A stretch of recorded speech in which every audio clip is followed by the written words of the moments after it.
Okay, looks like we're live. How's everybody doing tonight? This is going to be Bring It Pro Choices 11. It is back and it is in full effect once again.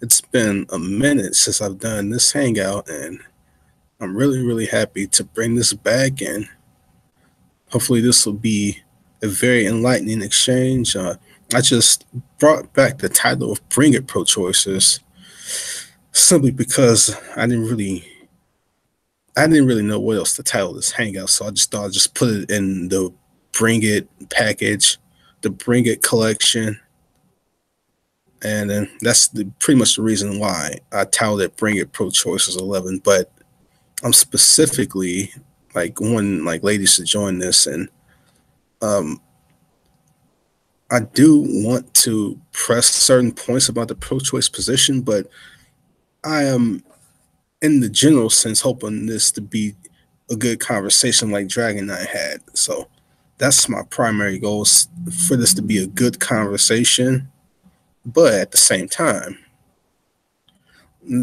ultimately the pro-life and the pro-choice position is on polar opposite sides. I mean, there could be agreements and certain things we can have common ground on, but ultimately we land on opposite sides of this issue.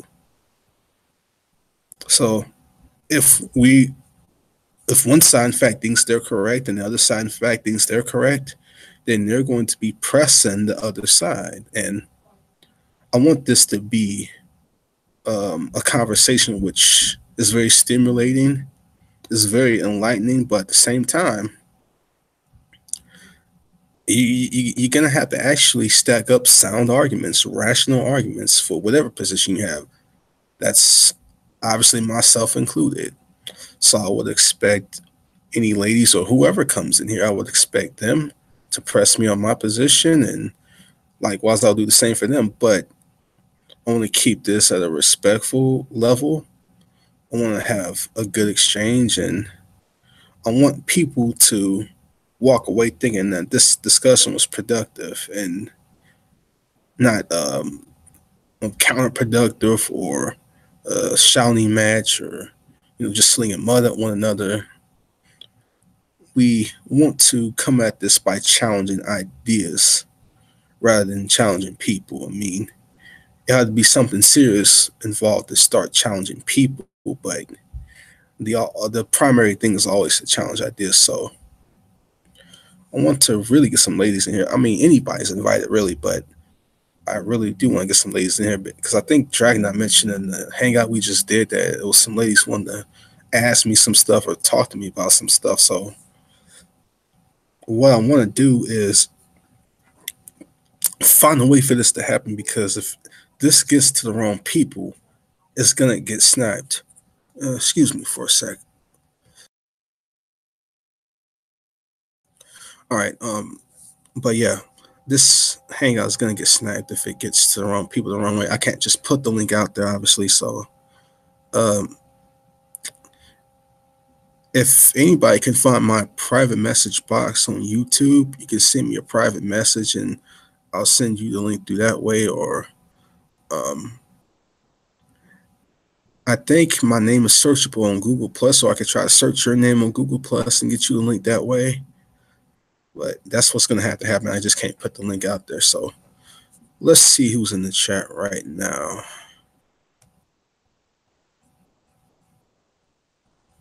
So we have Renee here. We have G-Man in the chat. And even Drag is here. If he gets any time, I think he'll want to pop in. Let's see. Oh, I just got a message from Drag, and it looks like Hannah wants to join too. So this is great. So I'm gonna go ahead and send that link to Dragon. Actually, I should be able to send it straight to Hannah herself. But I'm going to send the link to Drag to give it to people, because he'll probably have an easier time getting it to whoever wants to join. So I'm going to send it straight to him, because I know he's not going to give it to somebody who's going to snipe the room. So I trust him, and I'll send the link straight to Hannah.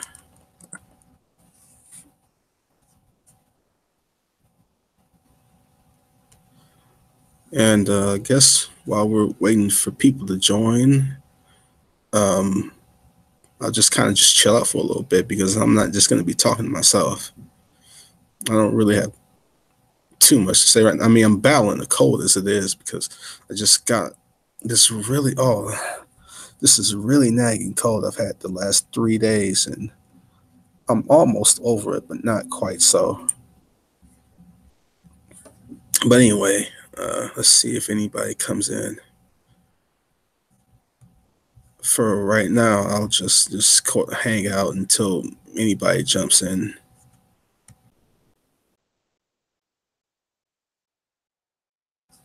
Unfortunately, I can't like play music and things like that because number one, this library laptop I'm on, it doesn't allow sound if you take out the headphones. And number two, I'm in a library anyway, so I can't play music or anything like that. I mean, I used to play the Bob Ross intro from The Joy of Painting before I started these, but since I'm on a library laptop computer, I can't do that right now.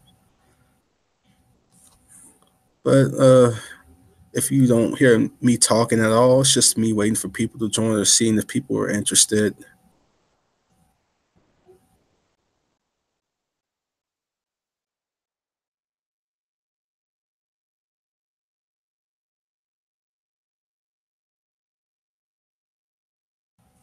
I do believe Jack sent the link out to some individuals, so we'll probably have people joining shortly.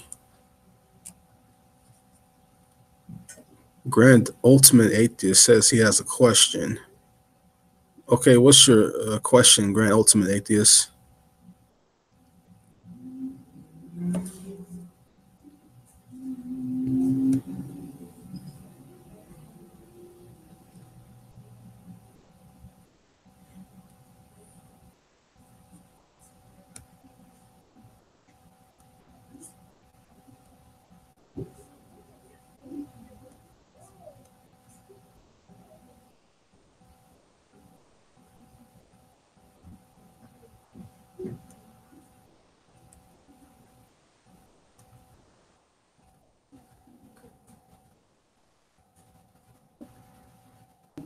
Dragon, I probably got that link to. Wait a minute, did I send it to her? No, I think I did. Maybe he sent it to her as well. Yeah, I just sent it to her.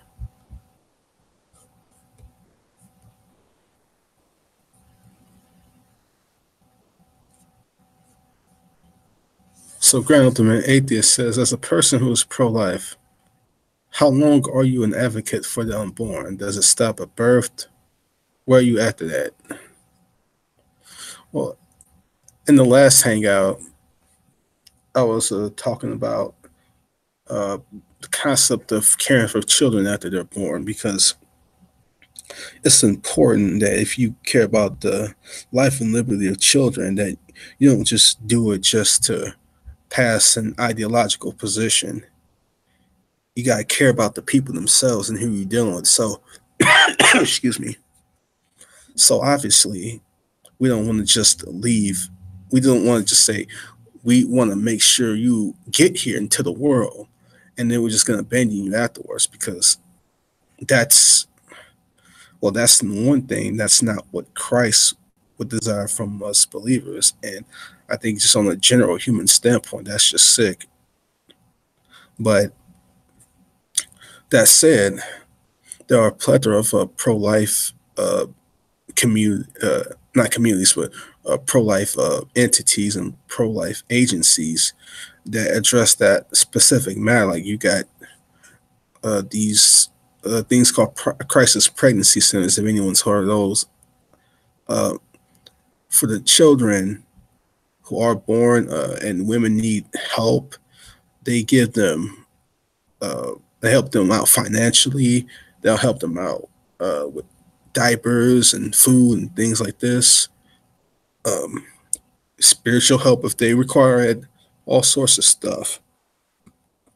And actually, um, entities like Apologia Studios, they make it their business to have regular contact with women who have their children. They make it their business to stay in consistent contact with these women if they need anything, if they need any kind of support whatsoever. So they don't just leave them out in the cold. In fact, I think the vast majority of those who are reaching out to these women seem to be pro-life agencies and Christian center entities. I'm not saying there's no secular sources or anything like that out there, but the most consistent ones I'm finding is those who are Christian related, religious related, things like that. So it's quite interesting that you have a lot of pro-choicers that advocate for the unborn, but the evidence seems to be quite lacking when they need help with children. If a woman desires to actually have her child, it's quite interesting. The evidence for the help they would need and look for seems to be lacking from their side. And again, excuse me, I'm just speaking from my personal experience. I'm not saying there's no secular organizations out there that will help women. I just don't personally know of any or have seen any myself.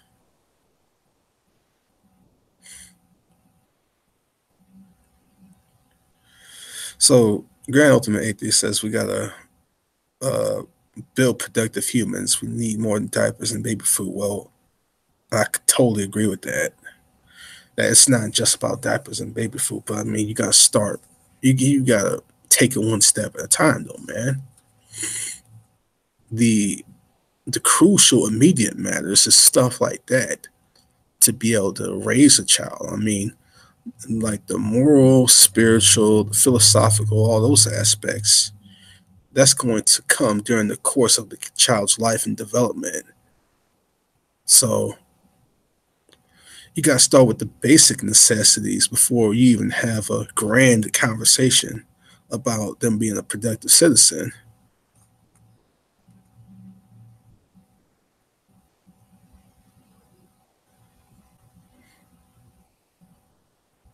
Looks like we got a bunch of thumbs down bots, or maybe one, maybe not necessarily a bunch, but one or two, maybe three or four, several thumbs down bots, or maybe 12 separate people just thumbs down. I don't understand why they do this. We had a nice discussion. Drag Nine and myself, we had a great discussion, and there was nowhere near these level of thumbs down. I say bring it pro choicers, and bam, like whatever. These are the people that we're dealing with then. And you wonder why time and time again people have a problem with you folks. You people have been exposed over and over again as the sick vile trolls that you are. I mean, you tend to, a lot of you thumbs down botters, you tend to go to views that are typically against the pro-choice position, or videos that are made against the atheist position and things like this. You tend to go to these videos and you just thumbs down for no reason.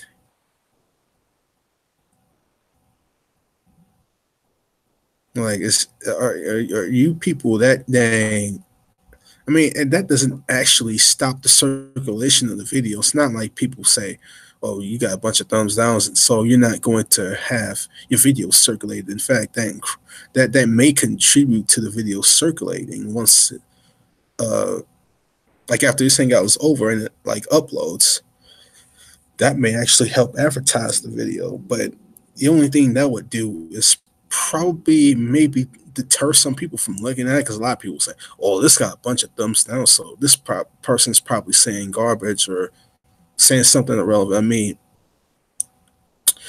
directly or indirectly, it seems to be a way to shut down conversation, whether it's done by trying to like snipe hangouts entirely, or it's done, or snipe and hangout is just a direct way to shut it down, but excuse me, an indirect way to shut it down is doing these thumbs downs, because maybe they're hoping to reach people to not even hear the other side of the conversation, and they do that as a sort of deterrent, maybe. Whatever their motivations for doing this, I think it's retarded, but whatever. My boss says, maybe people are just thumbs downing because I haven't said anything good yet. I mean, whatever you think is good or bad is subjective, really. I don't really get his point, but that seems to be subjective to me.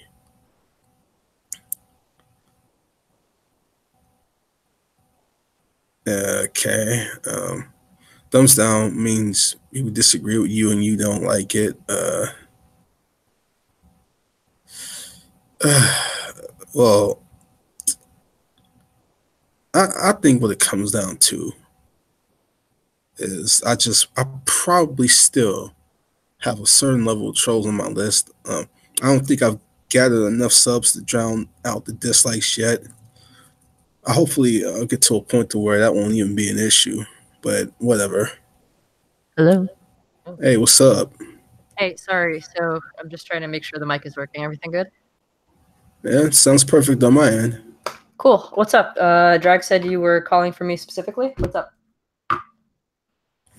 Well, not necessarily, but just any ladies who want to join the discussion. That's what I was primarily looking for. So what's the topic? What are we talking about today? Well, I don't know if you watched the hangout with Dragnon and myself before this at all. We were just talking about reproductive rights and stuff. Oh yeah, I did watch that. Okay. I You want thought to he continue said along those you. lines?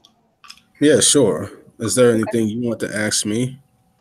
I mean, I understand why you think the way you do, and I'm not even necessarily saying it's a wrong way to think. I guess if we want to talk about the moral issue, that's what interests me more because that's where we have to draw the line between where we as a society want to interfere and where we decide where the demarcation between tissue or whatever we want to call it has rights and when it doesn't have rights, right?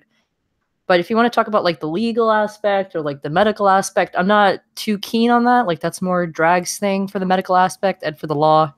At the legal level, you can kind of change that through, the normal judicial process, democratic process. So I mean, that could change whenever. So you could even argue that's even arbitrary to an extent, which is fine. Mm-hmm.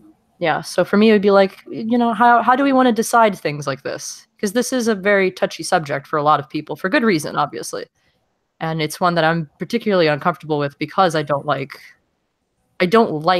abortions. I don't like that that's something that happens. I wish that they didn't have to happen, but I do recognize that there are cases when it is unnecessary, I guess evil in that case. But I also recognize that I have struggles deciding when someone else should be given the freedom to decide or not to decide. Like when do we take that autonomy away from another human being? You know what I mean? And you think what the concept of her pregnancy, her just whatever a number of things like we're talking about birth control, Yeah. mammograms and stuff like that. Just do you think that like just defines reproductive rights entirely? Like I only disagree with one specific choice, like this that I don't think you should be able to kill an unborn child. That's just the one choice I disagree with. But I don't, go and make the bridge to I'm going to like be against contraception or I'm going to be against sex ed and things like that. I don't. Mm-hmm. Some people go that far, but I think that's a fringe and irrational and immoral position. All right. That's one choice I disagree with right there. So, do you think being against that choice is being against a woman's autonomy? I mean, to a certain degree, you'd have to be, right? So I equate pregnancy with risk, right? Like it's simply I think that I've never heard of a safe pregnancy ever. I don't even think any doctor would say, "Oh yeah, pregnancies are safe." There's no dangers or anything like that. Like that's just pretty much impossible, right? Because you don't know there's a problem until things start to develop. So, first trimester, everything could be fine, peachy, everything goes smooth. And by the time you reach the third trimester, all of a sudden, things that you didn't know were a bodily issue, whether it's genetics or, certain frailties within the system, organs failing, heart issues, risk of stroke, a heart attack, stuff like that. You don't know until you've reached that stage of the pregnancy. So to ask somebody or to force upon somebody to make a choice that they're saying they don't want to make, I I really do struggle with it. I don't know whether we should say to them, listen, right now, as I'm sure the law says, like, pretty much, late trimester abortions are illegal unless medically necessary, kind of thing, right? Yeah, that's how many states frame it. But I mean, you Yeah. got at least 7 states that have no limits on it. Right. I think I take issue with that on a personal level. I take issue with that because unless there's a reason, I think by that stage of the game, because you've already invested like 6+ months into it, I don't see why, unless there's a medical problem, I don't see why we would need to take that extra step and say, now you can still have the abortion, because at that point it's almost a viable human being, right? Like it could almost without assistance, depending on how late you get it, can live outside of the womb. So then it becomes like a very moral heartstring tugging issue. Uh, but yeah, I mean that does violate the rights of the woman at that point, and it's whether or not we could justify that. Because if she Well, says, she decides to change her mind, technically speaking, that's still part of herself, and we would have to tell her, like, no, late trimester, third trimester, you've already invested this much time, you can't do it. well, I think Drag takes the position to where if you were to take away even late term abortion, that would be government overreach. And from a level of consistency with the pro-choice position, I think that makes sense on a consistent level. I think the only way you can be consistent in the pro-choice position is if you were to allow what you characterize as those extreme cases. So, I mean, if it's about her body, her rights, and so on, then wouldn't those what you call extreme cases be legitimate in the pro-choice position? You see, you're saying the medically, because I'm referring to the medically necessary. So I'm sorry, I'm kind of lost on what your point is. Simply put, I don't think I'm not saying this is not a medical discussion, but I think the vast majority of women who are talking about this issue, they believe they should be able to reproduce how and when they want. And those who would even say that it shouldn't be banned late term, they're seeing it as that's part of the package of them being able to control the reproductive choices. Is Oh yeah, legally speaking, yeah. If we were to go legally speaking, then I would give them that. It just like you said, if I wanted to be consistent, do I have a personal problem with it? I do. But just like I mentioned before, it does become a bodily autonomy issue. Like, when do we decide that you don't have, control over what happens to you anymore? Because, I would never want to be pregnant in this country, by the way. Like, I would rather be pregnant in Bosnia, where basically you give birth in a fucking barn, than you would here. Because, as a developed country, this has one of the highest maternal deaths. They do prioritize trying to save, the fetus or the baby over the woman almost, every time. A lot of states even have that as like a policy thing, where, not states, excuse me, but, general practice is kind of like a policy where they would, prioritize trying to save the child over actually being able to save the mother. And I find that creepy. I guess, I find that, very strange, and it's so weird considering how wealthy we are as a nation, how advanced we are in our medical sciences, that we still have this like archaic notion that, it's either one or the other, right? Like we can't find a way to prioritize maternal care at all, even, prenatal. We really don't care about women when they're pregnant. We care once they have a baby. So if we actually took care of them, or, and gave more care, whether it's through Planned Parenthood or whatever, to make sure that their pregnancy goes as smooth as possible, I would say, you know what, you have a better argument there. Like we shouldn't really be pushing the issue. But if I want to be legally consistent, I guess in that case, then you know what, I'd have to say I'd let it go. But personally, I'd struggle with it. Well, I think there will have to be a serious conversation on healthcare reform and um, who exactly we have in the OBGYN field. Because if you look at places like Ireland, and they just recently, I think, just like last month or two or so, they just like started getting like serious abortion permitting laws in their government. But um, a plethora of years before that, uh, they were by and large against abortion, and the vast majority of abortions were outright banned.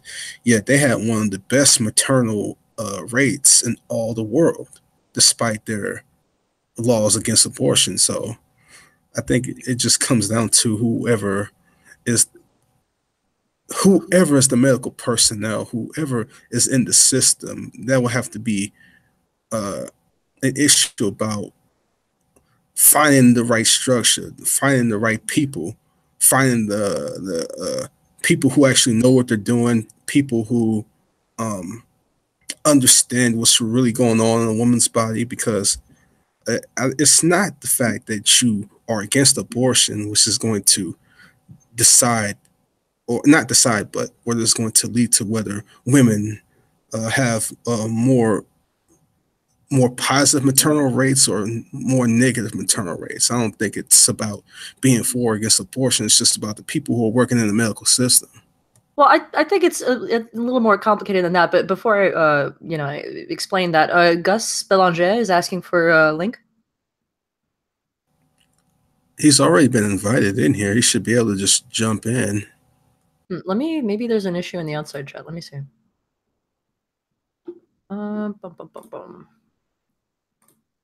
Yeah, he's invited. Hey, what's up, Antonio? How you doing? What's up, man? I'm just glad it was you and not some troll. No, it's me. It's my G Gamer channel. How you doing, Hannah? Not bad. How are you? I'm all right. I'm just trying to listen right now and chime in when I can. Sorry, if you want to jump in, feel free to. Don't let me just, No. Go ahead, because I want to hear it from a woman's perspective. But don't you think it's something serious to consider, though? Just real quick, don't you think it's something worthy of consideration that despite their long-time anti-abortion laws, that they had one of the most positive maternal rates in the world? Right. I'm not equating one with the other. I'm not giving direct causal link and effect between one and the other. What I'm saying is there are plenty of reasons for women to be scared. There's plenty of reasons for women to decide late term, midterm, first trimester, second trimester that they don't want to risk it anymore. And that's to me where the struggle is, because as much as I personally go, and I used to have really, gung ho about, being pro-life, and I've since changed that position after, years. It's difficult because I'd have to ask somebody else, if somebody told me, listen, in a real life situation, can you be a hero, right? Would you really be able to possibly jump in front of, a bullet like a cop, except the chances of the cop getting shot and dying are fairly high in this country, right? So you'd have to say, knowing the risk, knowing that, right now, as it stands, the medical field is this way, knowing that the climate is this way, knowing that, political pressures on, a lot of pro-life, movements and restricting, medical access and Planned Parenthood and, natal care and all this stuff. Do you want to go ahead and do this anyway with all these obstacles in your way? And if I were to put myself in that position, I can't. It's really a toss-up. I don't think I would be able to confidently say yes, that I would be able to do something like that. So for me to then impose that on somebody else, saying, no, I'm forcing you to carry it, past what you're comfortable with, it's tough. It's really tough. And I don't think I can ask that. So that's why I do see it as a bodily autonomy issue. Well, if you can characterize it in terms of force, then, I mean, that's just how things work in general. Like, you bring a child into the world and you raise it. I mean, do you have to feed this kid every day? Yeah, you do. And if you don't, and they find out you're doing this sorts of things, you're going to be charged with child abuse and you're going to go to jail. Well, it's a little different, though. I mean, we're not saying, just care in general. What I mean by that is so many issues that you don't know that are happening within yourself, whether it's within your genes or, you know, something happened, you know, ecologically within your body that changed and you didn't realize it. There's so many little things that could have happened at, you know, with how many years we have in our butt, that when you become pregnant as a female, all of a sudden you discover these things that are really difficult, a lot of which are life-threatening. And even if they're not directly life-threatening, like, you know, the biggest example I could say is, you know, I guess like the risk of heart attack and stroke, you know, a lot of them scar you permanently. So there are people who lose their ability to ever have a kid again because they decided this time around to carry to term instead of, you know, waiting or you know, taking precautions and adopting or choosing alternative options.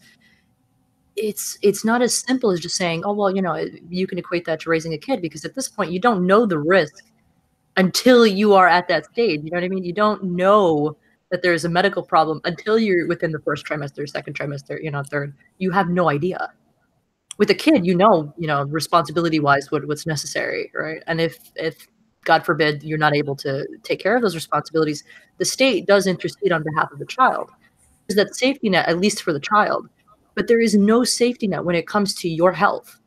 If you die on the operating table, that's there. Nobody's there to resuscitate you. You know, a lot of the times you lose bodily function, even if you don't die. You lose that ability to even take care of yourself in certain cases, because some people become wheelchair ridden. You've mentioned a number of things. So are you telling me that legal abortion addresses the vast majority, if not all, those cases you just mentioned? Sorry? Like, does having abortion legal, like all the things you've mentioned thus far, does legal abortion address the vast majority, if not all, the things you just mentioned? So, just so I understand, do all the abortions occur late trimester? Are they all medically necessary abortions? Say that again. Are you asking me if all late term abortions are medically necessary? Oh, well, what I'm asking you is, you think there's like serious consequences if the choice of abortion is taken away, right? And you know, there's a number of things that can follow from that. Like not only morally but even medically, right? Hmm? Do you think making abortion illegal can lead to serious like medical consequences from that? Medical, psychological, yeah. I think so. Yeah, so what I'm asking you is, you're saying that legal abortion alone, keeping it legal, addresses the vast majority, if not all, those things, right? I wouldn't say the vast majority, but it's definitely a step. These issues are deeply rooted because of how our mental health and our medical care system works. So, Hannah, you're chopping up. You're up. Oh, sorry. Hold on.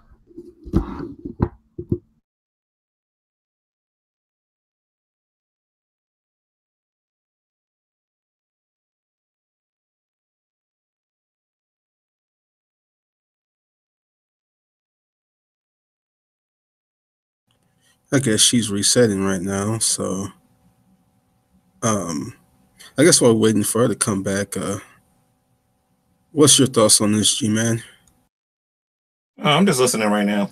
I was interested in what your answer was going to be, because it sounds like they're trying to find like any type of minute reason to get you to become a pro-choicer. Although I do understand, you know, where she's coming from. Don't get me wrong. Is that I just want to finish listening to it, then I'll chime in. Okay. is that any better? Well, it hasn't been any chops yet, so It is so far. Oh, okay. I'm sorry, Antonio. Can you repeat what you were saying? oh yeah, I was just talking about the fact that abortion will address keeping abortion legal will address a number of different things, emotional, physical, and you said it's a step, right? Yeah, I think it's going to have an impact, but it's a step. There's a lot of changes that need to happen. And do you think it's impossible to do those things with abortion being illegal? I don't see how you would eliminate, because remember, I'm not saying it's definitionally so, but pregnancy equals risk. And there's no way to avoid that you're basically playing Russian roulette, whether it's genetically or physiology wise. You are playing Russian roulette, whether you be able to carry to term and not have an issue, or there's going to be bumps and steep hills, and you may not be killed by it, but there may be something that causes you to not have kids in the future, so lose your fertility, which is damage, right? Or damage you in other ways, like permanently, making you at risk for strokes and heart attacks. Like that's very common. And a lot of those people do end up dying early because that particular pregnancy they had somehow, I'm not a doctor, so you'd have to ask Drag, but somehow these pregnancies affected their biology in that kind of way that they now have a lesser quality of life because of it. So you can get deliveries that are so I don't want to use the term violent, but scarring and punitive. No, punitive is the wrong word. Scarring, definitely, that it interferes with a woman's ability to carry a child to term later on down the road. One of the primary vectors of this is misuse of the forceps. Antonio, I don't know if you know what the forceps are. Yes, I do. What about them? Yeah, well, if you misuse those things, you can essentially cut off a woman's ability to have children going forward in the future. So I think when Hannah talks about sort of stuff that can physically happen to the woman during birth, I think she's talking about stuff like that. Not to talk about her like she's not in the room or nothing. Mm-hmm. No, that's what I mean too. It can happen whether you're physically on the table in the hospital somewhere, which is, in that case, it's like a third-party intervention with a doctor that causes that, or medical mistakes, or even just the pregnancy itself can cause problems. I mean, there's so many changes that happen to a woman's body during that time. Not all of those changes are going to be well received, I guess is the way I want to put it, within your own biology. So how, there's no way to fix that. Nobody knows. There's no magic pill. There's no surgery. It's just exploring options to make the best decision you can if the woman chooses to carry the baby to term, or to save the woman if it's not, if there's really no middle ground where everybody's happy. There seems to be a false dichotomy that's put out there, and I'm not saying this is you, Hannah, but there's a false dichotomy that's put out there. It's like either you're for keeping abortion legal, or you're against women's health. And I think that's a ridiculous dichotomy. I think you can do both at the same time. I think you can say, okay, there's a moral issue. If we're dealing with a child and a woman, there's a moral issue there, but we can still address health concerns too. And that's what countries like Ireland had done for years before they had a change in their abortion laws. They were able to address any serious medical issues that arose, yet still take a stance in saying, okay, this is a person, a woman, this is a person that is worthy of rights to not be killed unjustly without due process of law. You can do two things at once. Well, I didn't say it was a dichotomy in that sense. I'm saying in playing Russian roulette isn't simply one or the other, right? It's, what, things can we can have amazing medical care in this country. We can have absolutely the best, be socialized, and it can be single parent. It doesn't matter. And there really is a focus on that there is well taken care of. Vitamins are where they need to be. She's seeing the doctor regularly and can afford it. You can grant all of that, and I'd still struggle with the moral aspect of it, which is like I can't. What I mentioned before is at any day you can kind of figure out, oh shit, something. Excuse me. Oh snap, something happened. Right now there's a complication. There's nothing to predict that. You can only do as much preventative maintenance as you can. So that can be one avenue that you can go through, or the other avenue, which would be, I don't know if I can ask somebody to be willing to put themselves in front of a potential bullet like that. Even if they did have an amazing, care system and all that, even if the maternity rate wasn't as high as it is, I don't know. That's where I personally struggle. I don't know if I can say to somebody, you've reached the point of no return. You can't decide to put your hand in, not to go through the ringer anymore. We've taken that choice away from you. You can convince me otherwise. You really can. When it comes to the abortion, pro-life, pro-choice issue, I really do struggle. But for now, I do see it as more of a bodily autonomy issue, more so than I do medically, but I do see the medical necessities of it. Well, what part of woman's autonomy is lost when abortion is banned? What part is lost? Well, let me explain it to you, Antonio. I mean, let's say that there was a condition that you medically, as a man, could undergo that a woman couldn't. Okay, and that many would consider to be vital to the procreation of humanity. Okay, now, now, as soon as you enter into that condition, regardless of the reason, okay, and this part's important. Okay, regardless of the reason, the second you enter into that condition, now the state is allowed to come along and tell you that you are no longer allowed to do what you want with your body.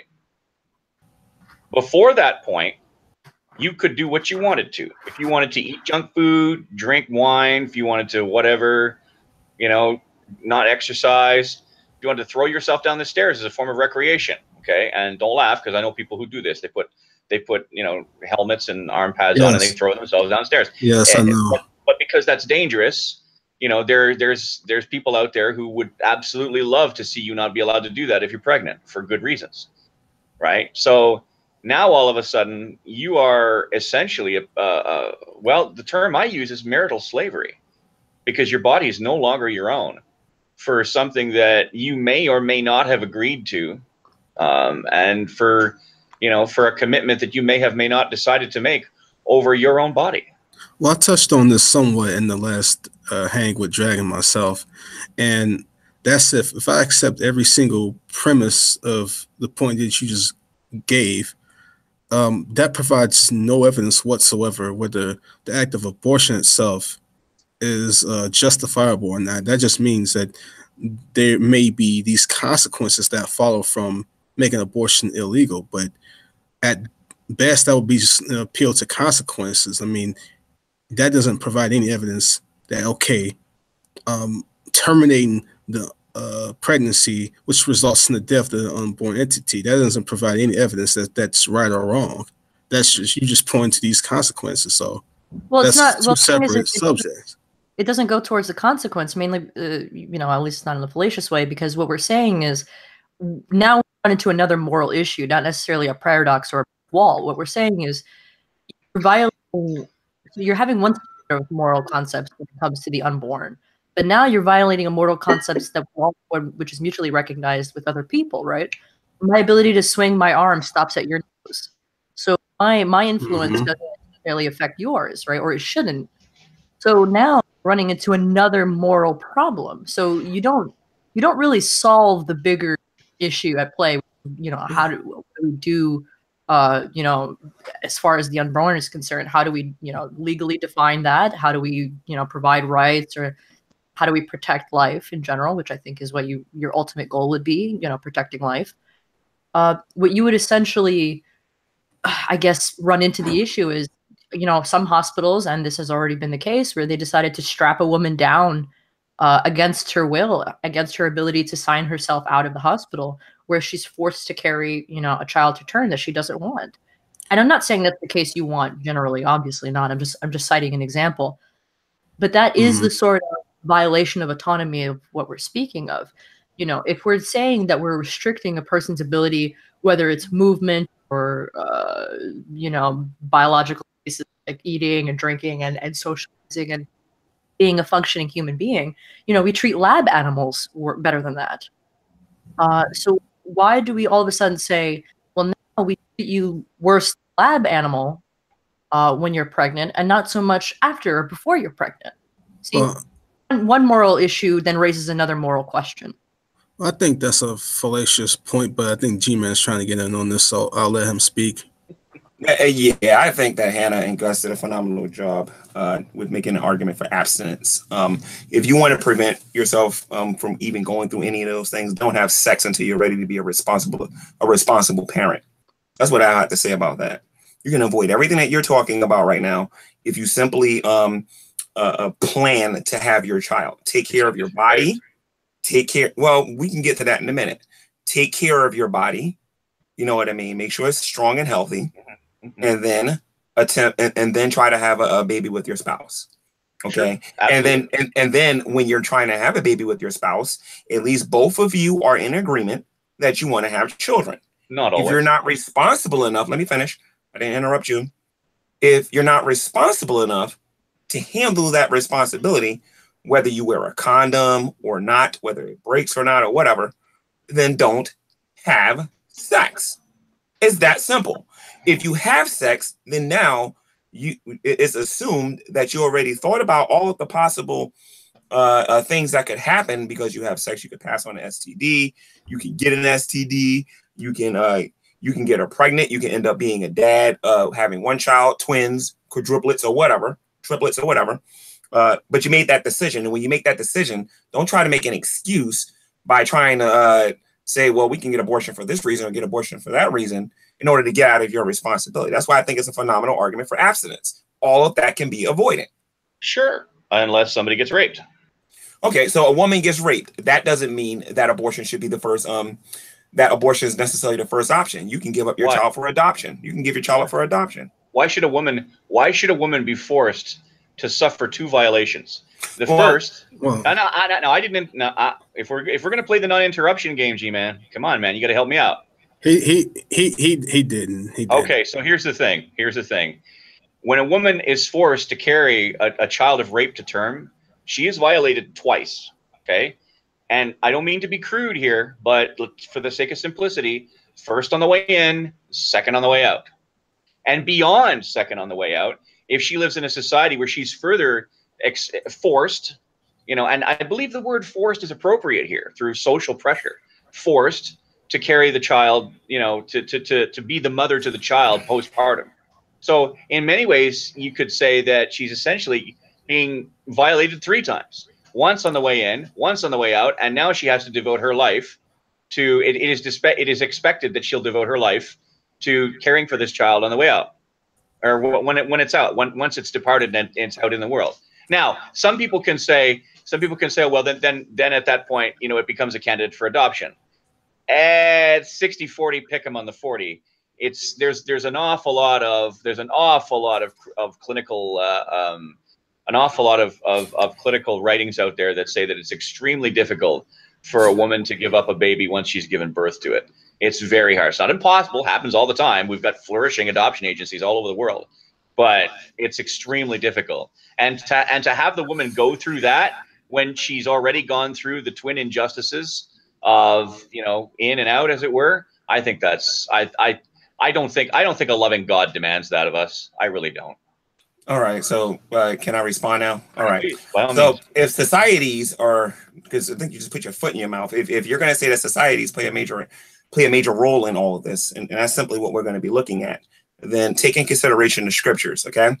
Many atheists out there, or many pro-abortionists will say that God is immoral for killing babies. Yes, they was already born. Yes, they was already conscious. We can get into that argument in a minute if you want. But the bottom line is that if a woman is raped in biblical times, and that woman decides she's going to have the baby and marry the person that raped her, you would say, oh, that's a terrible and disgusting and horrible thing. However, in their particular society, virginity was something that was something that was sacred. And if she wasn't a virgin, she was less likely to get married. She was less likely to own her own home and to be able to provide for herself. So if you want to bring the society argument into it, I ain't got no problem with that. Then you have to take back any ideas that you got about like a woman being raped by a woman having to a woman marrying the rapist. You're going to have to change your mind about that and be consistent with your line of argumentation. That's number one. Number two, if a woman is raped today and she gets an abortion, it is still wrong. However, society can look at it and be like, well, even though we don't agree with this woman's decision to terminate the pregnancy, you know what I mean? We can still forgive her and try to understand and try to have empathy for her. Okay, then there's something else you need to take into consideration. Abortion is never the first option. Okay, you got to remember, because you're not a woman just like me. All right, you got to remember that she can be like, because this is a life that's growing inside of her. That baby didn't do anything. Granted, she was violated by another man. You know what I mean? We could talk about the emotional trauma that she's going that a woman will go through if she goes through that and everything and whatnot. But the point of the matter is she has a life growing in her. You don't know what this child is going to contribute to society when this child gets older. So abortion should not be the first option. Granted, psychologically, it'd be very painful for her to go through it. But a woman, a person that's going to be a mother who truly loves their offspring, regardless of how they got pregnant, is going to fight for their unborn child. You know what I mean? It is irrational and it is illogical to think that a woman would not love her unborn infant that's inside of her. A lot of women, when they're going through these abortion clinics, are very are going through a lot of psychological things before they even get the abortion. And a lot of times, a lot of the people at these clinics are talking them into doing it when they're thinking about coming out of it, especially when they know about the other options. So again, you're looking at it strictly from a secular perspective. I'm looking at it from both a secular perspective and a religious perspective. And also I'm looking at it from a neutral perspective, because what I'm doing is I'm looking at it from both sides. I'm not just looking at it from my side. I'm looking at it from her side too. And what you said was utterly ridiculous. The Gus, by the way, sorry, if you want to respond, let me know. No, go ahead, please, by all means. There's a lot to unpack there, but I'll try my best. So if I disappoint, I'm sorry. Unfortunately, though, that problem has come back. So you got to understand that basically one out of every 3 or 4 words is clipping. Does anybody else hear the clipping? Because the YouTube feed seems to not be picking up. You sound just fine. That's his internet connection. I think you sound just fine. You sound fine on my end. All right, maybe if I just sit closer to the microphone, maybe hopefully that'll work out. So to tackle at least some of J-Man's points, what we're not saying is, a woman is forced to have an abortion or is forced to make a particular choice. What we're saying is we want to make sure that she has options, whether it's to keep the baby or not, whether she was raped or consensual and, the condom failed or birth control wasn't quite adequate or whatever. Okay, things happen, whether it was in the illegal sense or in the platonic, just it kind of happened way. But we want to make sure that they have the choice, not that they're forbidden from making a choice. And in ancient biblical times, we can, and I'm sure you would agree with this too, that women didn't even have nearly as many rights as men did. So by societal rules and by culture and also legal norms, she was already legally defined lesser as a man. So for her, she really doesn't have an option on whether she needed to choose to be with the assailant or not. It was kind of expected of her because, as you mentioned, virginity was a precious thing. It's meant for conception, and they had this particular view that women are supposed to follow a certain role. What we're saying is, well, no, we've kind of evolved from there. There's a lot of things that we did in ancient times that we don't follow anymore because we've learned those lessons. And what we want to do is give more options that are available. So that's tackling one thing, but when it comes to Planned Parenthood and these other things, I have not heard of Planned Parenthood asking, hey, you have to get an abortion, or they try to convince you to get an abortion. They give you options, that, hey, listen, this is an option.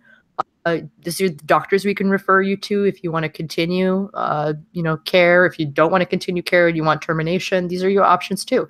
So at every stage that we're talking about is simply giving the woman the choice. It's less about, if you want to talk about the legal aspect, the moral, aspects about, the baby didn't do anything, right? What is it the baby's fault? You can damn well convince me of an argument, because I struggle with that. But the issue is, what did the woman do either, right? Like especially if it was, precautions were taken to make sure that it didn't happen, especially in the case of rape or incest or things like that, where it's not consensual. She definitely didn't do anything. So you have 2 victims here. You have the unborn child and you have the woman. So it's difficult to be able to tell the victim, in this case, the woman I'm referring to, what they should do. They know how strong-willed they are, whether they're weak-willed, strong-willed, or they have certain preferences or not. So in that case, I'm not going to say to the woman, listen, abortion's not even on the table. You say you want it to be the last option? Okay, I can give you that. Abortion should be the last option. Let's go through let's talk with them, sit them down. Let's talk with every single option that is available, whether it's carrying to term you know, abortion, not abortion, excuse me, adoption, all this other stuff. I wholeheartedly agree. However, if the ultimate decision is made by the woman, like I can't do it, you know, either I'm emotionally compromised, I'm mentally compromised, or I don't want to take the risk because, you know, just like Antonio knows, we were talking about the medical risks that come with it. You can't really blame somebody for taking an option that's available when the options look pretty bleak already. And I'm sorry, I tried to hit every point that I could. Go ahead. All right. The perspective I'm coming from is always, why would a woman want to get an abortion? That is the perspective that I'm coming from, because I know Gus briefly mentioned God and everything and whatnot. And if I don't have to, I won't even bring that up. You know what I mean? Because I don't think I have to for a conversation like this. All right. Don't get me wrong. It's deeply rooted in my reasoning, but if I can avoid it, I won't bring that up. All right. But again, when we're talking about this topic and we're talking about leaving it as an option, and Hannah, you might understand what I'm going to say here for a minute, because I know we talk in private sometimes. A woman, whether I want to acknowledge this and whether other people want to acknowledge this, whether you're pro-choice or whether or not you're pro-life, a woman always has a choice. It doesn't matter what the law says. A woman always has the choice to do what she wants with her body. You know what I mean? If she doesn't want to have the baby, she's not going to want to have the baby. The question is, to me, at the end of the day, is why would she want to get an abortion to begin with? You know what I mean? Is it something that is going to something that's going to kill her? If she has this baby, is it going to end her life? I mean, the baby will be born and the baby will be alive and everything, but the mother will die. Or is that the reason why you want to terminate the abortion? Is it because the woman went through an emotional trauma because she was raped? You know what I mean? Is that the reason why she's going to have this abortion?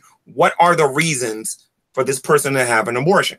Because if we're talking about a teenage girl, and most of these teenage girls, if we're honest with ourselves, go into these abortion clinics, not because they've been raped and not because their life is in danger. They go into these abortion clinics because they don't want to be responsible parents. They wanted to have their fun, they wanted to have their sex, and now they don't want to be responsible. Okay, we can talk about that for hours upon hours upon hours. Now, they might not be capable of being a responsible parent on top of that. Well, yeah, that too. And then you got a woman who's raped, in which I got to be a lot more sensitive towards, because again, she's going through a lot of emotional trauma for what she's been through. She might not be mentally there to be able to handle the idea of having this person's baby. So from a secular perspective or a naturalistic perspective, I would agree with you that it would be simple to say, well, I'm not going to go through this twice and put myself through this and have this baby. I understand and I get what you're saying with that. Where our disagreement comes is whether or not it's right or not. See, I still hold the position that is wrong. Okay. And I'm very empathetic. And I understand what it is that this woman's been through. All right. But I can't look past the fact that this child did nothing. The child did nothing. And the child should not suffer for something it had nothing to do. Because you don't know what this child is going to contribute to society. The child might grow up, become a politician, and be the person that brings rape down to like 0.5% in the world or whatever. You don't know what this child's going to do. This child's going to grow up maybe and find a cure for cancer. This child will grow up, be the chief of police, and be somebody that does a lot of good in society. You know what I mean? More so than the mother or the person that violated her or whatever. You don't know what this child's going to contribute to society. So I get and understand what you're saying, and I'm trying to be as empathetic as possible. But I want you to know the mindset that I'm coming from, and I know Antonio will go a lot deeper than me, is that is that even though it would sound right to us, it is still wrong because the baby did nothing. This unborn child did nothing to deserve what it went through. Listen, if you want to talk about the moral aspect of it, I'm right there with you. I wholeheartedly agree. I really do. This is not a simple issue by any means. It's not like, oh, well, you punch somebody in the face. Obviously, you need to, give some sort of reciprocity or, pay a fine or go to jail or whatever for what you did. This is a lot more complicated of an issue because we're dealing with two separate entities at the same time, one being very dependent on the other. So if you want to just exclusively go on the moral issue, yeah, let's do it. Like it's tough. This thing needs to be hammered out, and we need to figure out as a society where we stand. Well, as far as the moral issue goes, I'm gonna appeal to Antonio, and the reason why is because I'm gonna get that pre-sub bug. So I'm gonna let Antonio go with that, because the first thing I'm gonna ask is, like, what basis are we working with? And I don't want to derail the conversation, so I'm gonna let Antonio go with that. Well, who I was specifically concerned with, I don't want to like entirely change the scope of what y'all just discussed, but I wanted to press, excuse me, I wanted to press Gus on the whole rape point he mentioned. And I mentioned this in the discussion with Dragon myself, and I'm going to bring up the same point to you. You bring up the whole point about rape, Gus. So if I agree with every premise of the justification from a rape standpoint, if I agree with every one of your premises, I'm going to ask you one simple question. How long do you think a woman should be able to make that decision in pregnancy if she conceives in that circumstance? Do you think there should be any limits, or she should be able to make it all 9 months? What do you think? Until birth. Right until birth. Okay, so it wouldn't matter whether the unborn was viable or nothing like that. No. It wouldn't matter if any protections, nothing. See, I'd like you to think about it from my point of view. Every single day in North America, and North Americans have an almost unique ability to do this, we put the needs and desires and wants and priorities of each other and of ourselves up against people all over the world. And we make choices whether they will live or die based on which of those needs and that list, is greater. And in our society currently, we have decided, not all of us, to be sure, but many of us have decided that the needs of the unborn mother are greater than that of the child. So that even though the child is human, yes, it's human, even though the child has rights, those rights do not supersede the rights of the mother. So, and if anybody thinks that is shocking, we as North Americans, we supersede our certain types of rights against other rights all the time. For instance, there are states in the United States that still provide the death penalty for rape. Is that so? I think it's so. Now, correct me if I'm wrong now, because I don't want to be wandering around on a wrong foot. But if that was the case, then in that state, the people who live in that state have decided that that an acceptable sort of the rights of a woman who ends up getting raped is higher, supersedes those of the rapist, all the way to the point that rapist should be killed. And we do this all the time. The fact is, North America flips the switch on people's lives all the time. The question isn't, are we going to do it? And it isn't necessarily even, is it? Well, no, actually it is. The question is it right? And in order to look at whether or not it's right, we have to look at all of it. And just as one last thing, Antonio, I think a lot of us in the human race, we picked up something called the baby bug. And now there's a lot of people here who come at life from a theistic perspective, and I respect that. But I come at life from an evolutionary perspective. And what evolution shows us is that a species of animal that doesn't absolutely cherish its young more than anything else, in the conditions that existed, 10, 15, 20,000, 100,000 years ago, would have died out. They would have had a serious, they would either had to have some sort of other thing keeping their babies alive, or they would have had a serious problem keeping their babies alive, almost to the point where they had to die out. So a lot of human beings, that's why when you see, like, there's this old saying that says, I don't care who you are, I don't care if you're a 150-pound biker dude, if some little girl hands you a toy phone and says it's for you, you answer it, right? There's this built-in backdoor evolutionary emotional click for most human beings that makes us want to protect children. And at first it seems like that's nonsensical. But when you look at it from an evolutionary standpoint, it's perfectly sensical. But the problem is now that just as with many situations in human evolution, we have evolved past the need for that knee-jerk reaction. And we don't just need lots and lots and lots of babies no matter what. We need to look at who has the right to decide if people give birth. And I think if we're going to put that decision in someone's hands, I think we need to put it in the mother's, because she's the one that's got the cards in the deck in the game. Well, here's my thing.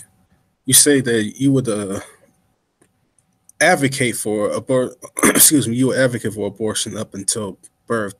In that circumstance, do you feel the same way if there was no known serious health problems or whatever, that should be her choice just anyway? Yes. Okay, so I mean, what I'm getting at is, if you just feel that way anyway, then why would you bring up the rape scenario? What's the point? Because either way, you don't really care. You think she should have that choice anyway. I think the rape scenario. First of all, I think the rape scenario is a very good point of middle ground. Just because I don't think there should be middle ground doesn't mean that someday there won't be middle ground. And if there's going to be middle ground, then rape is a very interesting middle ground to take. It's a reasonable one. Indeed, it's a proper one. Indeed, almost a necessary middle ground to take. So, I mean, yeah, sometimes I'm willing to permit, things I may not, how do I put this? Sometimes I'm willing to take a little water with my wine. But it has nothing to do with your point specifically. I'm talking about from your perspective alone. Why do you bring it up? It has nothing to do with your actual position. Because I'm willing to take a little water with my wine. What he's saying is, to illustrate a point, he wanted to reach you halfway, so that he can illustrate the point that he's making when it comes to the psychology or the emotional feelings of somebody in the position who is about to make a choice. Not, he's basically meeting you in the middle to try to illustrate a point, is what he's saying. So basically, it's an emotional attempt to try to probably maybe see his point, basically. No, it wasn't an emotional attempt. It was, okay. What it is an attempt to, actually, if anything was emotional around here, it's the desire to see a child be brought to term and given birth to, no matter what. To me, that's the emotional thing. And to me, bringing up a concept of, well, what about a child that's conceived in rape? To me, that's the intellectual interjection into the argument. Well, I think people on both sides come at it from an emotional motivation. I think it's entirely, unless you're just some sociopath that has managed to close off every aspect of his emotional being. I think you can't escape that on a minor to a major degree. You can't escape emotion on some level. No, that's true, and there is emotion that slides into almost every argument that we make, but ultimately the question is being able to see it when it is, see it how much it is, see it for how useful or how dangerous it can be, and then make decisions based on that. Because I mean, I don't really see a logical argument. I mean, like, keeping your emotions in check. What is the logical argument? All I've heard was bodily autonomy. That's it. But I still haven't heard how being against that one choice is against bodily autonomy. That's just like saying, when a woman delivers a child into the world, she has a number of different choices of a parent. She can decide to raise the child herself. She can give that child to another family in an open or closed adoption. If she does research and find out where safe haven locations are, she can drop it off there in the first 30 days. I mean, she has several choices when the child is born. But if I were to say that, why must she have that baby? Let me finish my point, man. If I were to be against the choice to, let's say, her killing her newborn child, that doesn't mean I'm against, her parental rights, because I don't think that should even be a choice. That's the whole crux of this issue, is that we are framing this whole abortion thing as it should even be a choice from the pro-choice perspective. They think that should be a choice. The pro-lifers are saying, no, that shouldn't even be a choice. And Absolutely. being against that choice doesn't mean that you're against her autonomy or anything like that. Oh, I disagree. By definition, I absolutely disagree. It's against her autonomy. then by that same logic, being against killing the newborn is being against parental rights. No, that's the definition of parental rights. Is Well, who is you want to well, be who are children born unto? They're born unto parents. Like, Well, I mean, Well, I have a does that question. mean? Well, does that mean that they should have the choice to kill their children? I have a question. Why not? no, because the children why are not? born. I have a So question. what? So what? The only reason Because why. once they're born, the game changes. So, Okay, so I have a question though. I have a the- quick question for anybody in the room regarding this though. Whose decision is it whether or not the woman should have the baby or not? Is it just her, or Yes. is it the husband? No, I'm sorry, is it the father and the mother? No, it's hers. Okay, so you're saying that the man who impregnated her don't have the right to say whether or not the woman should have the child or not, right? Is that what you're saying? Why would she? Why would he? No, I'm just asking a question. So No, and I'm responding by asking another question, G-Man. Why would he? well, he's going to be financially responsible for that Not baby. if she aborts it. Born. Hold on a minute. He's going to be financially responsible for this child. He's going to have to be there emotionally for this child. He's going to have to raise this child, provide for this child, and do a whole lot of other things with this child. And Sounds you're like a saying great he reason on doesn't his have point of view for abortion. Sorry, 1 second, guys. You're saying that he doesn't have the right to have a decision with her, even though 50% of that person of the DNA of that child is his. You're arguing from an evolutionary perspective, correct? Yeah, but the evolution does not provide ownership. Okay, so what you're saying is that this baby can have 50% of your DNA By replication. can be okay, and then the man's going to be responsible for paying for this child, taking care of this child, providing for this child, protecting this child, doing all these different things and whatnot. And he doesn't have a say in whether or not this woman should have this child. Now, let me ask you something, Gus. You're dating Hannah. And wait a minute. Can I answer this question? I'm not done yet. I didn't interrupt you. I didn't interrupt you. I just want to know if you want me to answer the question. But before you do, I want to give you a hypothetical. All right, you're dating Hannah right now. Congratulations, by the way. Okay, you two both make a decision that you want to have a child. Hannah gets pregnant. Hannah decides, you want to know what? I know we both made this decision that I want to have this child, but I have decided without talking to you first that I'm going to terminate the pregnancy. Tell me something. Do you think that you two are going to be together very long after that? Well, that's just a concept of decision I would make. But Well, that's yeah. Well, I mean, no, I'll answer the question. I'll answer the question. The simple question, probably Yeah. not. However, that still doesn't change the fact that it's her right to make the decision. Well, you didn't answer the question, though. You got to answer the question. And by the way, there's a whole bunch of assumptions that are built into your question, G-Man. Wait a minute, but you need to answer my There are a question. whole bunch of assumptions that are built into your question, G-Man, that don't necessarily make it a fair question. It is a fair question. The first is whether or not I ever pay a nickel in supporting that child, which is not a given. The second is whether or not I'll be there for the child at birth, which is not a given. The second is whether or not I'll be supporting the child through the gestation period, not a Can you answer given. the question, please? Well, I am answering your question. Okay, answer it. I did. No, you did not. You avoided it. You're assuming I know the question. Asked and answered. I'd like to answer the wait. question. Let me try Build to together before you clarify. answer or Maybe no. it'll make it easier. Hold on. Let me see if I can clarify. Maybe it'll be easier. It's a simple yes or no. Well, that's the thing. He's saying, Comparison, you got to echo. Let me mute you. Ronnie, please mute yourself, please. I got him. Thank you. Sorry, Al. Sorry, what was I saying? What he's saying is, so we can agree to the terms of, let's say we talked about, we didn't talk about it, and I decided to terminate, right? Without his consent, without even talking to him about that. So given that specific scenario, given that chain, right, that link, now what you then have to talk to Gus about is whether or not Gus would decide certain things that would factor into the decision, right? Because if not, then the choice I make, it's inconsequential whether I decide to stay with Gus or not. That's irrelevant. What the relevant portion is, You didn't. But I want to answer to that question though. And there's a reason why I asked it. I want to answer to it. but I'm trying to explain to you his answer. He did answer you. I didn't get a yes or a no. That's what I was looking for. Like the question is assumes things that Gus is saying are The not answer something is that yes. I care to assume. Does the answer is yes? You're staying together? or is it no? It doesn't matter. Yes, it does. For me, for my argument that I'm making, I need a yes or a no. If it doesn't matter, just give me an answer.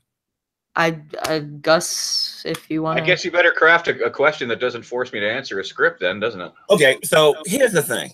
All right, basically, what I'm saying is that you're not in reality when you're making your arguments. The fact of the matter is, if you plan to have a baby with Hannah and both of you are in agreement with it, and she gets pregnant and she does not come to you, if she chooses to terminate it, that is an unrealistic scenario that doesn't make any sense. So you can't sit there and say it happens all the time, G-Man. Hold on a minute. You can't sit there and try to argue that the decision is just a woman's. G-Man, it happens all the time. 99.9% of those relationships will be over. Now, where does that statistic come from, G-Man? Where does that statistic come from? 99 point. Listen to me. If you're not going to give me a straight answer when I ask you a question, don't ask me for one. All right. So the bottom line is that 99.9% of those of those relationships are going to be over. Because number one, where would you get that? Where would you get that? Guys, why do you feel the need to interrupt me, man? Because I've asked you the same argument so much. You went nuts when I didn't answer. You went nuts when I didn't answer your question. I've asked you the same question 3 times. So I would like to be able to finish what I was saying, if you don't mind. All right.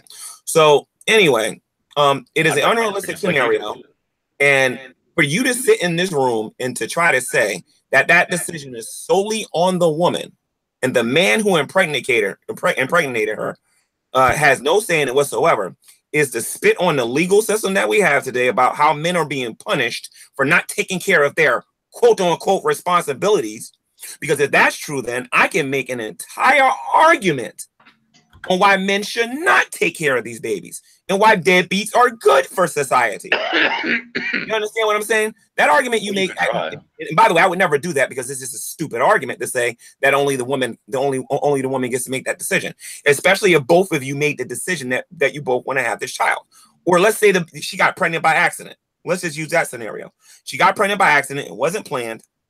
She knew what could potentially happen, even if she used a condom. The condom might break. You don't know what could happen. All right, the condom might break, and she gets pregnant. Okay, that is not just her baby. That's both of your baby. Okay, 50% of your DNA, since you're using evolution, 50% of your DNA made up that baby, and 50%. And mind you, I'm a man saying this in America when most men in this country don't want to take care of their responsibilities. I find it odd that you would say that that's only her decision, but then most men would get mad when the child is born, okay, and then they have to take responsibility for the child. If I knew that a certain portion of my income had to come out to take care of this child, then you better believe my input's going to come in on whether or not this woman should terminate this pregnancy or not, because she didn't get pregnant by herself. Well, right. Hang on a second. What if here's a couple of things. In this scenario that you're setting up, you and your partner, have you been discussing getting pregnant before this thing happened? I use both scenarios. I use a scenario with discussing it and not discussing it. Okay, both arguments show how dumb it is for a person to say that it's only on the woman. That doesn't make any logical, rational, or any scientific sense. Well, if the woman, if they haven't been discussing it, that there are no pre-made, pre-laid out rules of what's going on. If by your own admission nobody was talking about it. No, your argument makes sense when you talk about non-consensual sex. If you're talking about somebody raping you, that's very different. But if you're talking about consensual sex where both of you decided you wanted to come together and have this ultimate form of intimacy, you're absolutely right, that the man has a right to determine whether or not she should have the baby or not. But but if you came together without her permission in the form of rape, that's very different. Then you're spot on. But if you're talking about consensual sex, what about the failure? What about the failure of birth control? All right, you guys do the birth control thing. You do everything you're supposed to do. You double up on the rubbers. You take your Jimmy So Small fucking pill, whatever. You do your thing, and you still end up with a child. That's a good question. Now you presented two options there. Either the couple does talk to each other about what's going on, and then the termination, right. Or the couple doesn't talk about what's going on and then a termination. That's a good question. I'm not qualified to answer that. I'll let Antonio or Hannah or Troy Empiricism answer that, because I don't have an answer for you on that one. That's a good question. I concede. But I'm sorry, I don't agree with the first point that you made. That the woman is the only person that gets to choose. Oh no, for a whole bunch of reasons, especially the way men are treated. Man, anyway, let me let somebody else talk because I don't want to derail the conversation. Hey, do you want to let True go? Oh, okay. If you're listening, man, did you want to chime in? I don't have too much to say. I'll give you my opinion on this. First of all, can you guys hear me okay? Yep, you're fine. Okay. Well, my take on all this is that I think just because it's a horrible thing for a woman to be raped and to end up with a child with some man that she didn't want, but I think that it's still not justifiable enough to say that she has the right over her body enough to kill the infant or end that baby's life inside of her. I don't know how we can justify that from. It's harsh. I mean, it's rough, but I don't know how we can justify that. And there's something else I was going to say. You guys were just on it. You guys were talking about when it was justifiable for a father to kill, or for whether or not a father has rights on his offspring. I think, of course, he's got rights. I mean, if it's your seed, if that's your child. Of course he's got some rights. Of course it's complicated because it's the woman's body, but I don't think it's fair to say that the man has no rights at all. So that's really all I got to say. Well, I have a partial birth control point that he made. I'm not sure this is going to be a good answer, but I have a partial answer for the birth control question that he asked. And by the way, I do want to say that that's the first time I've ever admitted that Gus got me on a question. So that was a really good question that he asked. But in his scenario that he brought up, he said that, okay, what if you take birth control and neither one of you wanted to have the baby? You know what I mean? The only thing I can say about that is it goes back to the issue of responsibility. And I'm not saying this is a perfect answer because it's not. But the point of the matter is you both knew what you was getting into. And birth control is not 100% guaranteed. Just like if you use a condom or whatever other things that he was bringing up and whatnot. There's no 100% guarantee that those things are going to work. You know what I mean? So if she does get pregnant, there's a certain responsibility that has to be made. And the reason why I'm saying that it is not a perfect answer, and if I'm going to be honest about this, is because they both went into it not wanting the child. So if that's true, then the onus would be on her. At least I think. I could be wrong about this. I could be super duper duper wrong about this. And I'm not saying that I'm right, but I'm saying that the onus would be on her in that scenario, I think. But if she really cared about this guy, she would still go to him and get his input about it and then make a decision based on that. Antonio, do you think that's a sound argument, man? Or do you think I'm wrong about that? Because like I said, it's a big chance I could be wrong about something like that. I'm with you 100% on that argument, but I'm going to have to switch to my phone because it's going to force me to reset. So I'll keep the Hangout going by coming in on my phone, but I'll come back into the Hangout on the laptop in a sec. But you guys keep the conversation going for now. Yeah, you're going to need to give one of us a mod, either True or myself. Okay. Did he give out mods before he dropped? I don't know. Let me check. True, did you get mods? No. But I think a point that he made, though, when he said about, what if neither one of them want to have a child? Like, what do you think about that, Drew? Do you think that, like from a man's perspective, that at that point we should concede to the woman and let her make that decision? Or do you think that the onus would still be on them both to take care of the child and be responsible? Well, I think that regardless. I mean, it is complicated because it's the woman's body. She's going to be the one that's going to be going through the changes. But I just don't think that a man has no say-so at all. That's what it sounded like it was being said before I came in here. I couldn't be with a woman that would make a decision like that. And I'm going to keep it 100% real. I couldn't be with a woman that think that she can just make that decision and not include me in the decision process. That relationship's over. I don't care how long we've been together. That's her attitude. You know what I mean? Well, that's what I'm saying. Even if you were with a woman for a long time and things were going smooth, I don't even think that matters. If it was a casual thing and ended up getting someone pregnant and they didn't want the child, that's still not to say that you don't have a say-so over your seed, right? Right. I don't know how that works. If I wasn't a Christian, I would terminate the relationship fast. But I mean, as a Christian, I know we can't divorce except for marital unfaithfulness. But I don't know. I think that falls under that category. If you think that you get pregnant, my input doesn't matter, you know, that's going to be a problem. That's going to cause a lot of problems. Well, the way that I look at it is like this: both people going into it know what the consequences are for their action. So the woman, it's not fair for her to just say, "Oh, well, I don't want the kid. I don't want the baby." They both knew that there was going to be consequences for their action. The rubber can break, anything can happen. So I don't think it works. I mean, I don't know how they can justify it. If you're going to talk about rape, I think it's a little bit more complicated. But even there, after gonna die. Yeah. But you want to know what? True. Even if she's gonna die, I would say this: what mother wouldn't want to die for her child? Like, we've seen a bunch of scenarios where women was willing to die to protect their child when they're alive. Obviously, if Hannah had a baby and somebody pointed a gun at her baby, she would probably jump in front of the bullet for her baby. I don't think she would run for her life and let the baby get slaughtered. She would jump in front of the baby. That's her natural instinct as a mother to do that. They're going to be protective.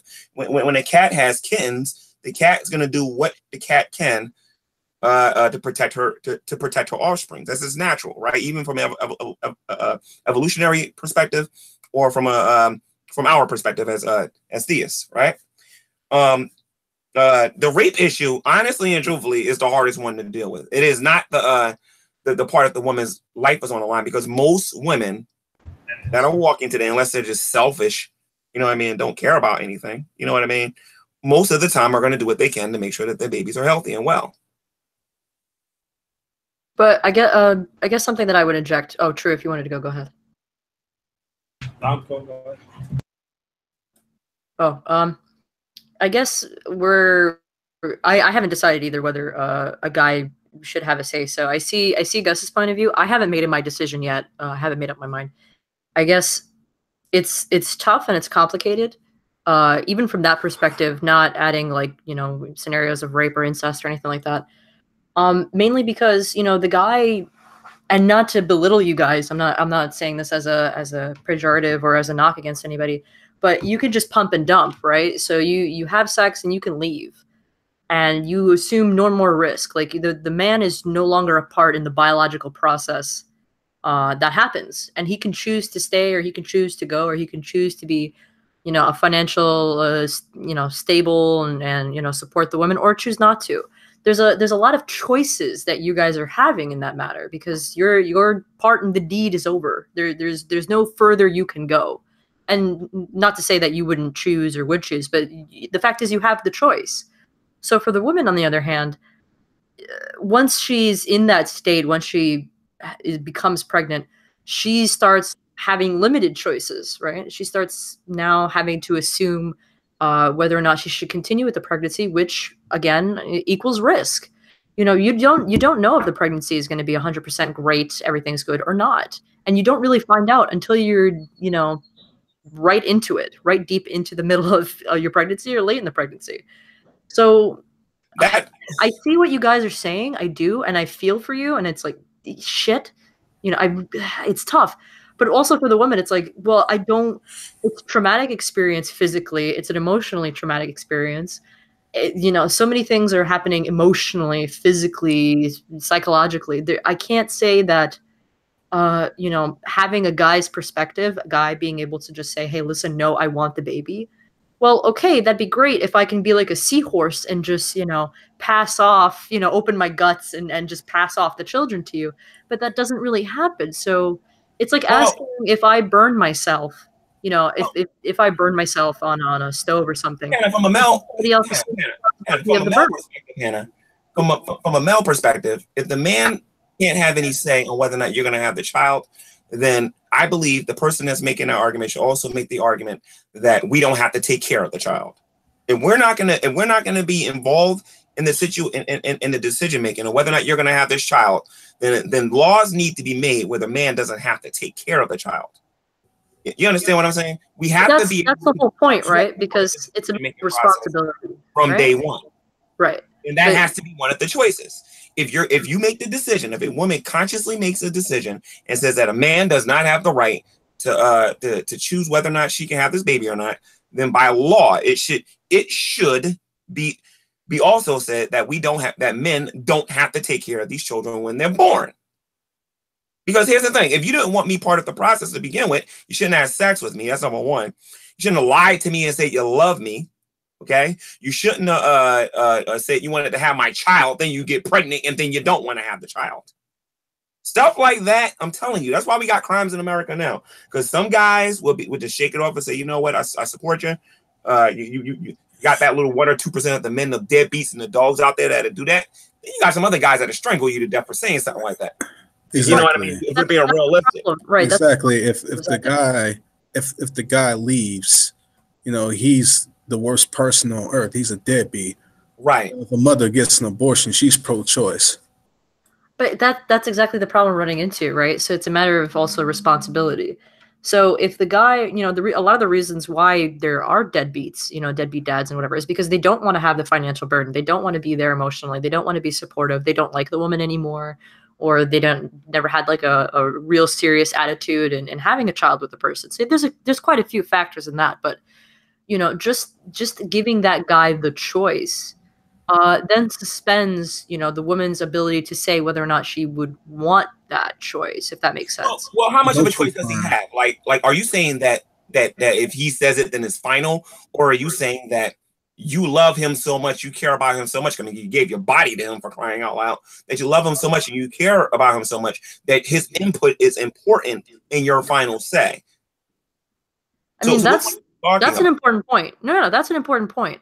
I think in a normal, like, you know, a healthy relationship, that's probably something that should be discussed. But a lot of times situations are complicated where it's like women don't know what to do and they don't see many options. They're not financially secure themselves.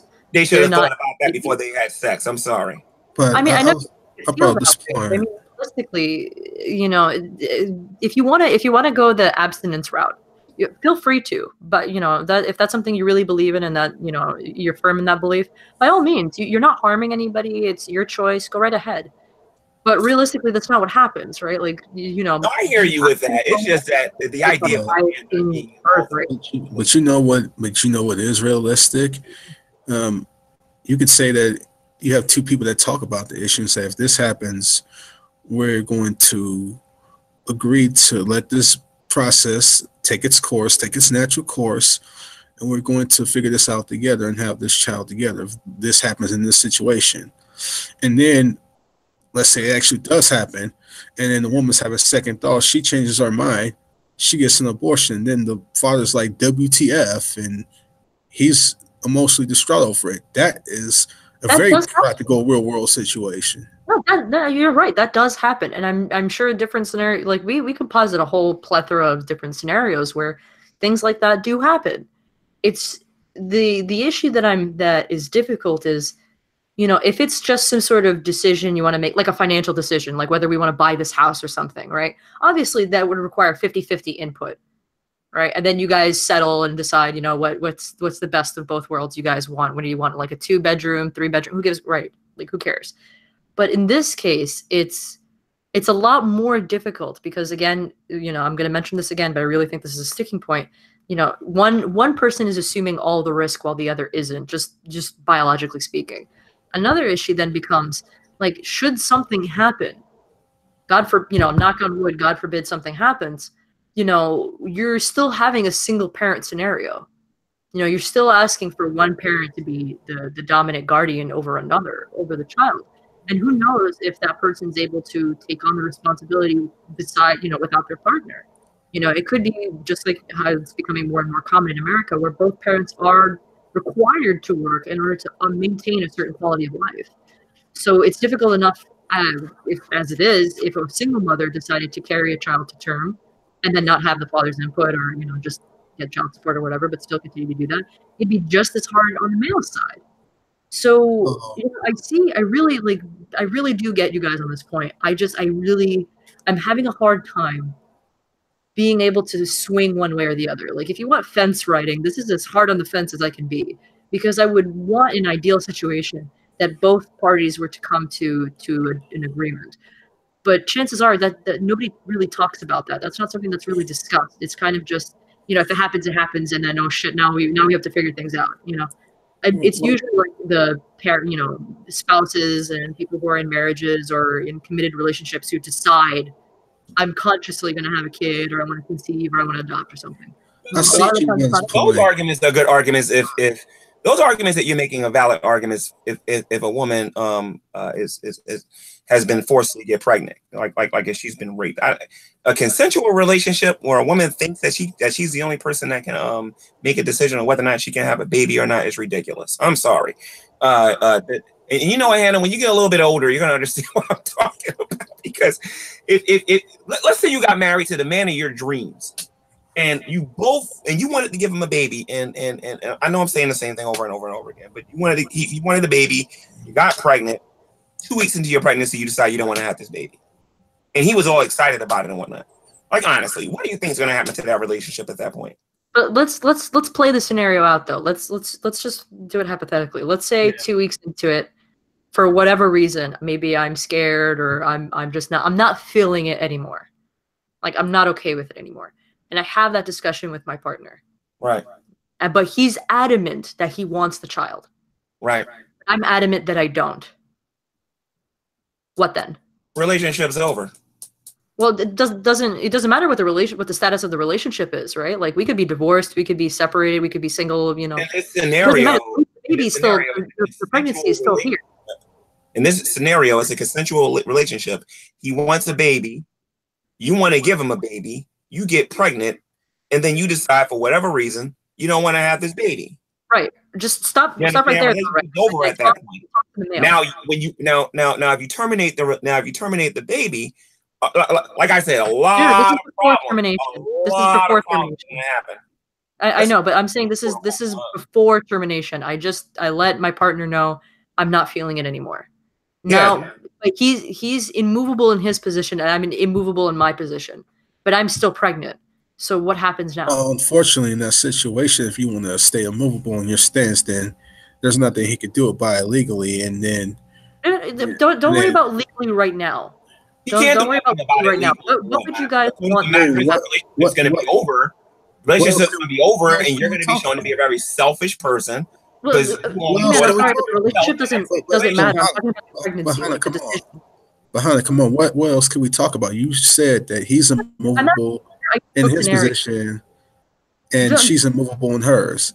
If she's going to make that decision, then there's nothing else to talk about. But you're not entertaining. No matter how much she's hypothetical. Hold on, G-Man, please. Wants to have a baby. Hold on. You guys are missing the point that I'm trying to make. G-Man, hold on. Go ahead. The point that I'm trying to make is, don't worry about what the legality of it is now. I want to know what you guys think. Like, what do you think would be, what you would want to see? So, okay. What I would want to see is this: as men, no matter how bad she wants to have a baby. Let me just finish the scenario so we have like all the pieces in place. All right. So, okay, we made a decision. Now I don't want to make that decision anymore, but I'm still pregnant. What did G-Man say? 2 weeks, right? I'm 2 weeks pregnant. Right. I don't want the baby anymore. He does. Right. So we seem pretty much at a standstill right now, right? The baby is still gestating. The baby's still happening, right? I would like to see her put. Well, here's the thing. I would want to see laws made that would, number one, as a man, I would want to see laws made that say that we have a say in it.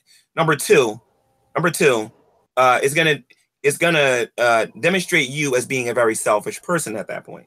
That doesn't matter, right? You're saying, wait a minute, hold on a minute. You were never in love with this man to begin with. The only person that you cared about was you. You lied to this man and told this man that you wanted to have his baby. And then you changed your mind when you got pregnant. What I would do as a man at that point, if I stayed with that girl and she said she wanted to have a baby, I would never get her pregnant again. Right. Nobody cares about the relationship. I would have to be a non-believer in that situation. I'll have to be a non-believer in that situation. But I'll probably go get somebody else pregnant who ain't going to play games with me. Right, but what I'm saying right now, what do you guys want to happen? The relationship doesn't matter. Whether they stay together or not is not what I'm asking. What now happens with the decision about the pregnancy? At this point, what I would like to see happen is she puts her personal feelings aside about this pregnancy and then takes the baby to term. And then if she don't want anything to do with the child or the father at that point, then they can work off those issues legally, and then he could take full custody or something. But for her to be selfish about it and say, I don't want to have this child, I'm going to go to an abortion clinic and kill it. Well, in this scenario, the abortion clinic thing hasn't happened yet, right? So it's just decision-wise, like what would be the final? Who would have the final decision on whether or not the baby. Legally, I'd say, I'd say legally she would. No, in your I'd say idea, research. not you have two people who are not agreeing. My position is the pro-life position. My position is You'd she like should to take that child to term, despite. And then on top of that, Antonio, check this out. In that scenario that was brought up, we didn't talk about the reasons she wanted to have an abortion. Right. Her abortion, her reason can just simply be, I don't want to have a baby. That's immoral. That's murder at that point. And your health ain't on the line. You know what I mean? Your well-being isn't on the line or nothing like that. You wasn't raped or nothing like that. At that point, that's straight up murder. So you'd want her to be prosecuted for murder if she. No, what I would want is for her to tell the truth. If we're going to say that you should not, if we're going to have a concept about laws and order, if we're going to treat this unborn entity no different than any other human being, then yes, her killing that unborn child is tantamount to murder. And she should be tried on that basis. So you'd want, so at that point, wait, so just so that I'm clear, because I'm not trying to strawman anybody, so I'm really just curious to see what you guys think. So what you're saying at that point is, so the man, the woman's at a standstill, you'd have a third party like the law or the state get involved, right? And then if she decides to go ahead with the pregnancy, but the judge has ruled that the pregnancy goes forward, but she decides to get an abortion, you're saying that she should then be prosecuted for murder? Well, no, nobody said the law nothing. weighs. No, I'm No one said nothing like that. But you cannot be considered a moral person for wanting. Listen to me. As a consensual adult, you knew that if you had sex, that you could become pregnant. Okay. In fact, in the scenario that we use, you wanted to get pregnant. When you got pregnant, 2 weeks into it, we didn't specify a reason. Okay. Yeah. You just simply said you don't want to have the baby. Right. There's nothing moral about that. You're saying, well, honey, I know we planned this. I know we bought all these diapers. I know we bought all of these things and whatnot. But I'm not gonna have a baby.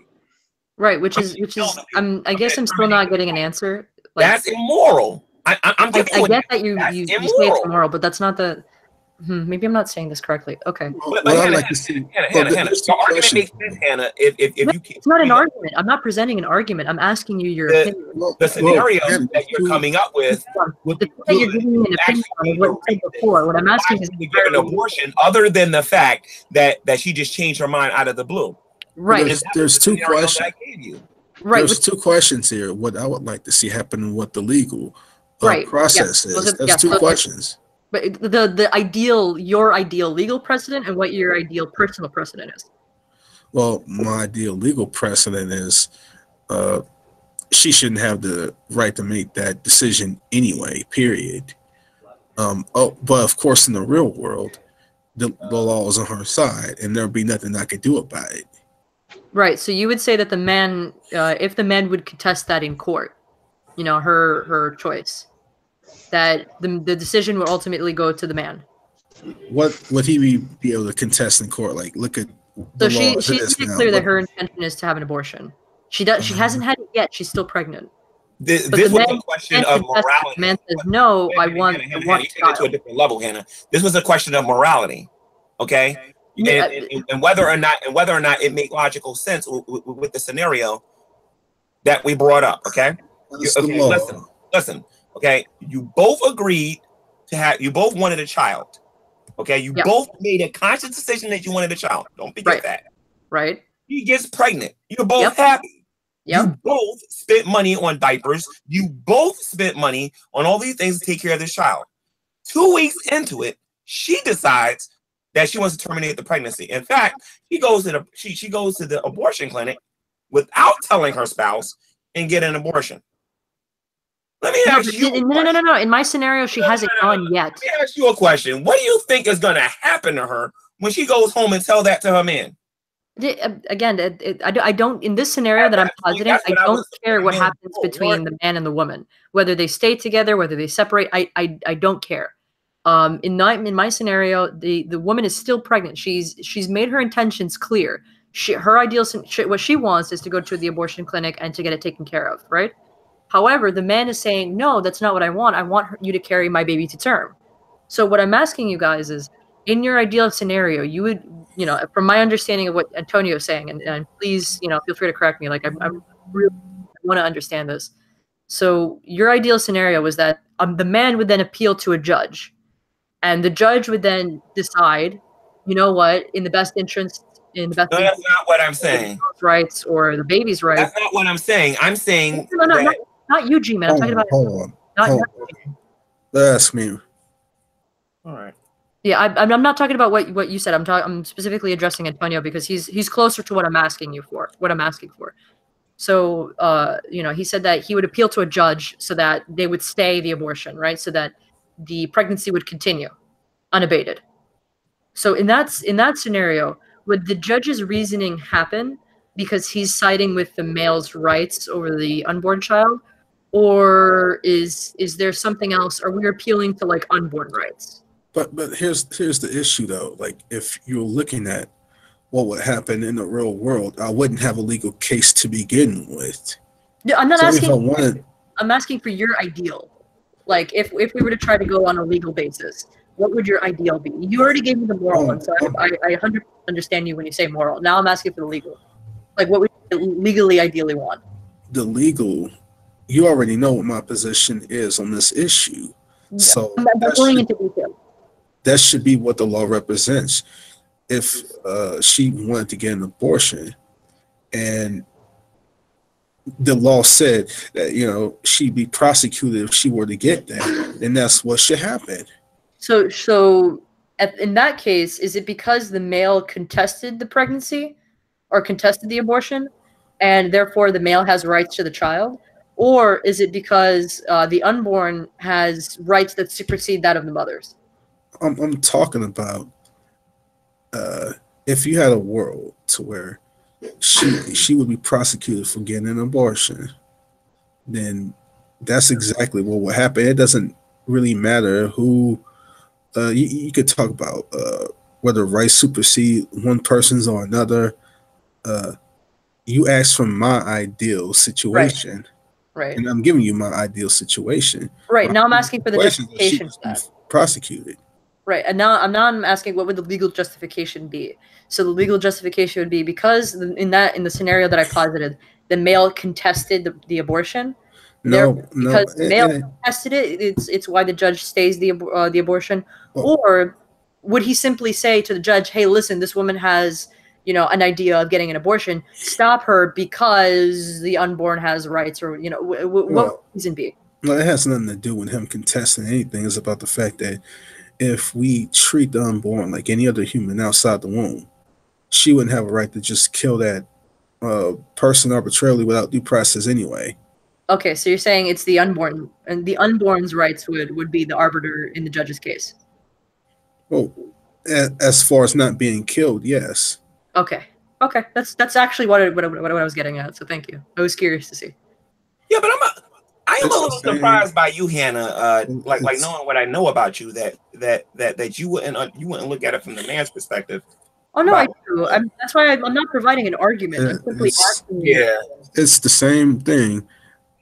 To where we would say that, I mean, regardless of what the law says, I think from even a moral perspective, we would say that financial pressures and emotional pressures or anything like that don't justify killing a newborn child. For the same reasons that you would use to justify abortion in the womb, you would not, on any moral level, justify those outside the womb when the child was born.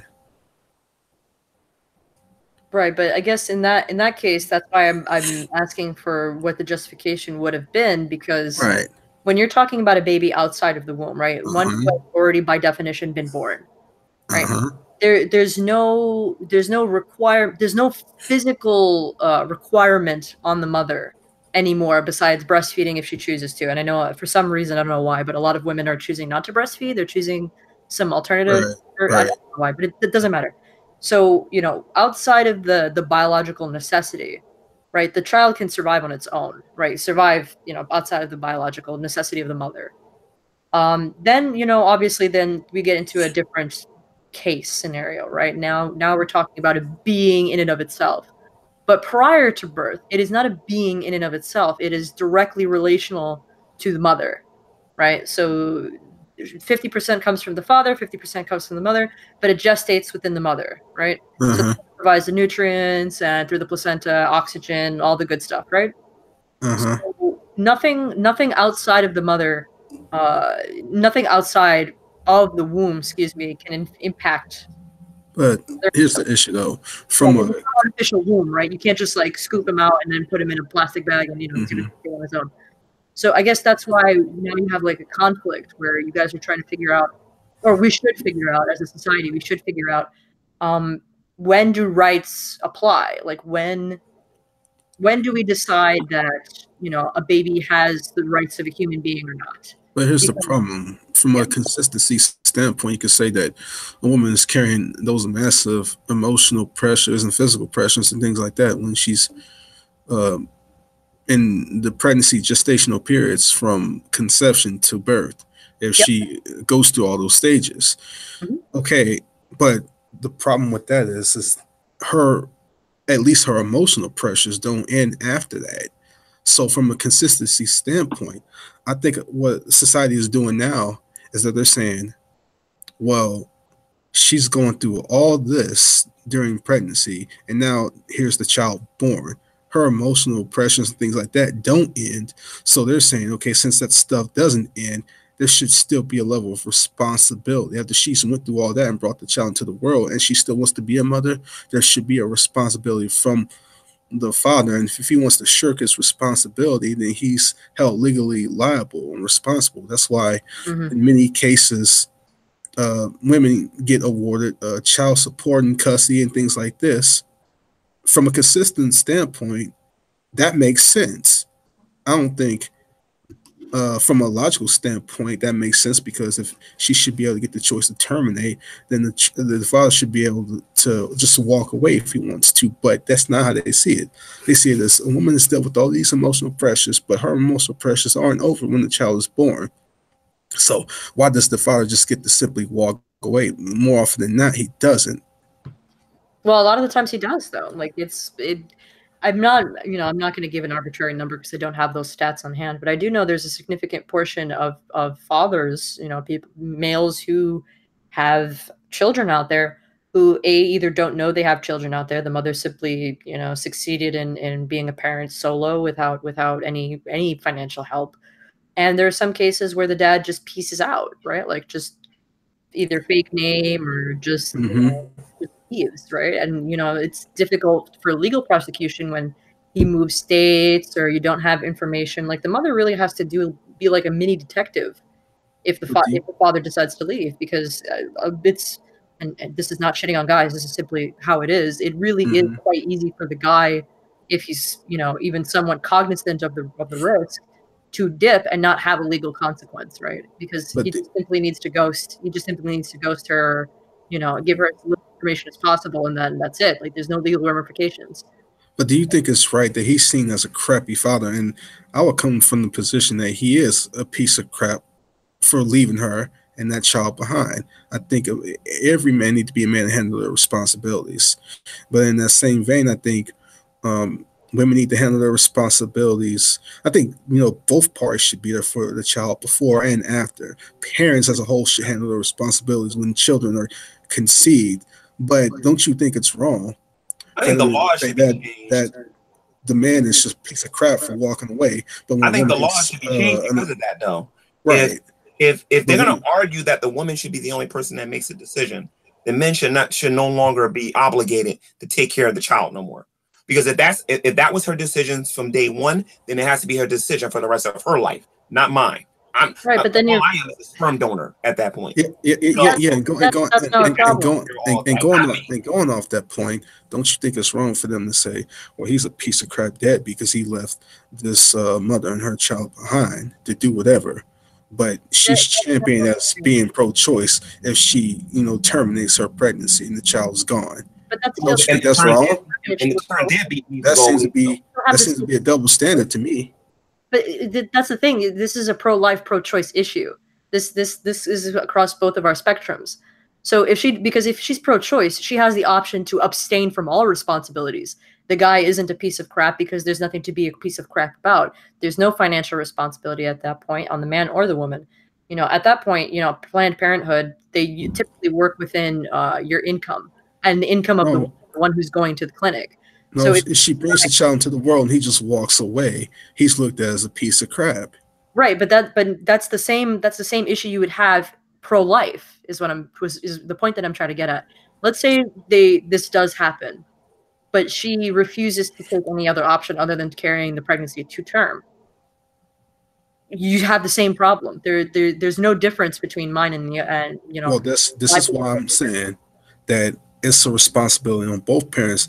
I'm not going to sit here and champion women as being pro-choice because they want to terminate pregnancies. You're killing children. That's wrong. I'm not going to sit up here and champion you as pro-choice. And then, you know, at the same vein, when the father walks away, he's a piece of crap. I think the mother is wrong, and she has done something terrible when she's terminated her child, when she's killed her child. And I think he's equally just as wrong and a piece of crap for walking away from his responsibility. Right, but there's no repercussion. Like, again, there's no repercussion. There isn't, you know, for the male at that point, right? Because if she's pro-choice and she decides whether she's going to carry the child to term, you have, I don't want to say 50-50 because it's not really 50-50, but for the sake of simplicity, I'll say it's like a 50-50 choice, right? Either she chooses. So you're still running into that same problem where if she decides to have the child, right, who doesn't want to have the child, or vice versa, or whatever, it's the same problem across everybody's perspective. That's a lot of people fallacy, Hannah, and you're creating a dichotomy. That's not even realistic. I think in a way she made a fair point. That's basically a dichotomy. I think that's a false dichotomy. You created a false dichotomy would be saying cats and dogs, right? That's a false dichotomy. It's a false dichotomy when you try to say that the woman is the only one that makes that decision. When we know in society that both the man and the woman makes the decision, you don't just make it by herself. I do agree. I do agree that there should be, if we're gonna have legal ramifications for the woman getting an abortion, I think, from a consistent standpoint, there should be legal ramifications if the guy just walks away from his responsibility. I have no problem with that. I would love to get a bunch of men in this room and ask all of them. Like, just ask all of them. What would you do if you got a girl pregnant and she said she wanted to have your baby and then turned around 2 weeks later, didn't even talk to you about it, and then got an abortion? Like honestly, now I'm not an abusive person. I don't believe in hitting women. But I'll tell you one thing, though. Whatever is beneath that is going to happen. I won't put my hands on her, but anything beneath that, oh, Lord, God help that woman. Because any woman that believes that they can just make a decision like that without talking to their significant other. Ideally speaking, I wouldn't want that to happen. But realistically, what we're talking about is it's a complex issue with a whole bunch of different factors coming into play in that person's decision. Spoken wants a link. I'm sorry? I'm sorry, Spoken wants a link. Go ahead, Hannah. He should be able to come in. I invited him in. He already invited you, Spoken. Go in a little bit, but I mean, if Spoken wants to talk to me, just ask him to let me know if he wants to talk. Otherwise, I'm gonna have to dip soon. But all right. What was I gonna say? Sorry.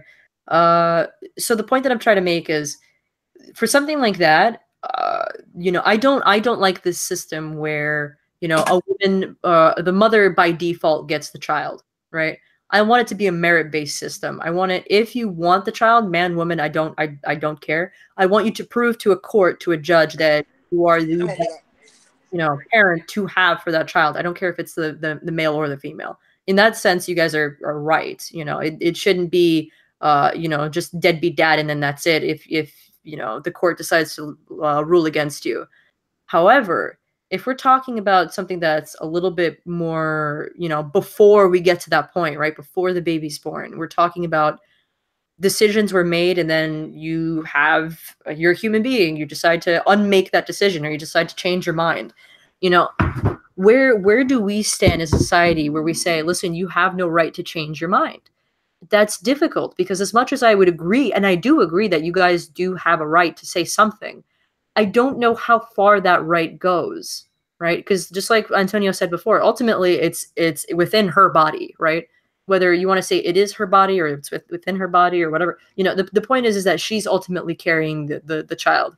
So whether we want to say that because, unborn children have rights, there's a third party involved, which would be the unborn, that we now have to go to courts and and see if we could work it out legally.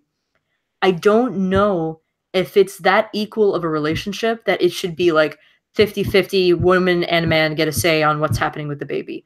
I don't know. I really do struggle with that because, again, it's not the male who's carrying the baby. And then, but the male put the baby inside of you. He's the one carrying the sperm. Yeah, I would say, having for sure. Risk, having 50% of your DNA, the entirety of the risk is carried on the woman. I'm sorry. So that's why I find it hard. Like, I'm not saying that you guys are wrong necessarily. I'm not convinced yet. And I really do. I'm trying to convince you. It doesn't make any sense to think that just because you're walking around with an ovary, you know, and you get 50% of our DNA, that you have the right to terminate that life. From an evolutionary the thing is, it's the assumption of risk. From a moral perspective, that doesn't make any sense. Can I force you to play Russian roulette? I can do that. Yeah, sure. I can force you to play Russian roulette. Yeah, you can. Are you asking legally? Or? Okay, do you just to make sure that you understand, by Russian roulette, I mean you take a revolver to your head and only one of the chambers is with a bullet. Right. So you're saying that legally speaking, you want to be able to force somebody else to play that game where potentially they can. No, that's not what I mean by that. What I'm saying is that's what I mean by that. That's why I made the Russian roulette analogy. I can be drugged. Somebody can have mind control over me or something like that, and they can force me to do it that way against my will. Well, I would outright push against that because I don't think any society which has abortion banned is forcing women to play Russian roulette. That's exactly it. Yes. That would be that would only decide to go to a back alley abortion clinic. That's far, far, far worse than going to a medical professional. At that point, you're running the risk of infection quadruple fold. So if the pregnancy doesn't kill you, which again there's a risk but to get a back alley abortion is major risk. Like women have died in unbelievably disgusting numbers. This is an international problem that the UN is combating right now. Back alley abortion, especially in India, because women are dying in the thousands from having these procedures done in unsterilized areas where the guy is not a medical professional and he basically sticks scissors up your tooth and just starts cutting. That's a selfish argument. How is that a selfish argument? I don't want to die. All right. Cut everyone. I'm sorry, but that just shows that they should never be having any kind of children ever in their life. They're going to go that far to kill them. I can't. Yeah, I would agree with that. I would agree with that. I was gonna say, what you're pretty much saying is because this I cannot hear what Black Pack said. Can you say that again, please?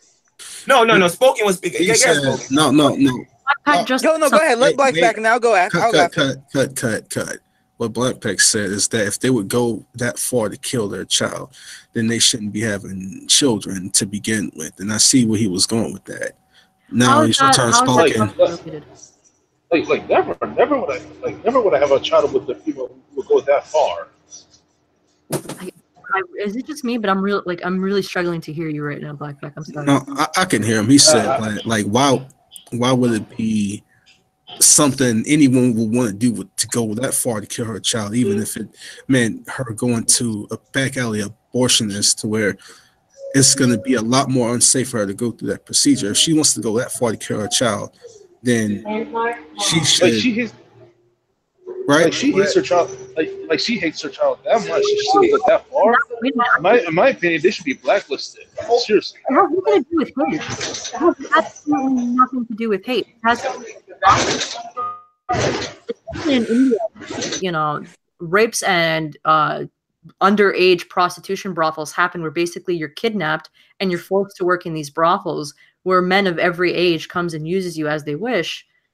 At that point, the madam of the house takes you to a back alley abortion if you get pregnant. A lot of times, in a lot of cases in New York, I'm talking about globally, right? This is a global thing. You're not even given necessarily a choice, especially in certain countries in Africa where they just strip you down and they put you on a slab in the middle of the woods and they perform it themselves, or they give you some sort of concoction of poisons that you ingest and hope that you don't know. So but all those examples were forced. Whether or not you go to get an abortion is the fact that you're still assuming your own life into your own hands when you get these abortions, when you get these procedures done, because there's not adequate enough access to choice, and there's not adequate access enough to proper medical. This is not a decision anybody makes lightly.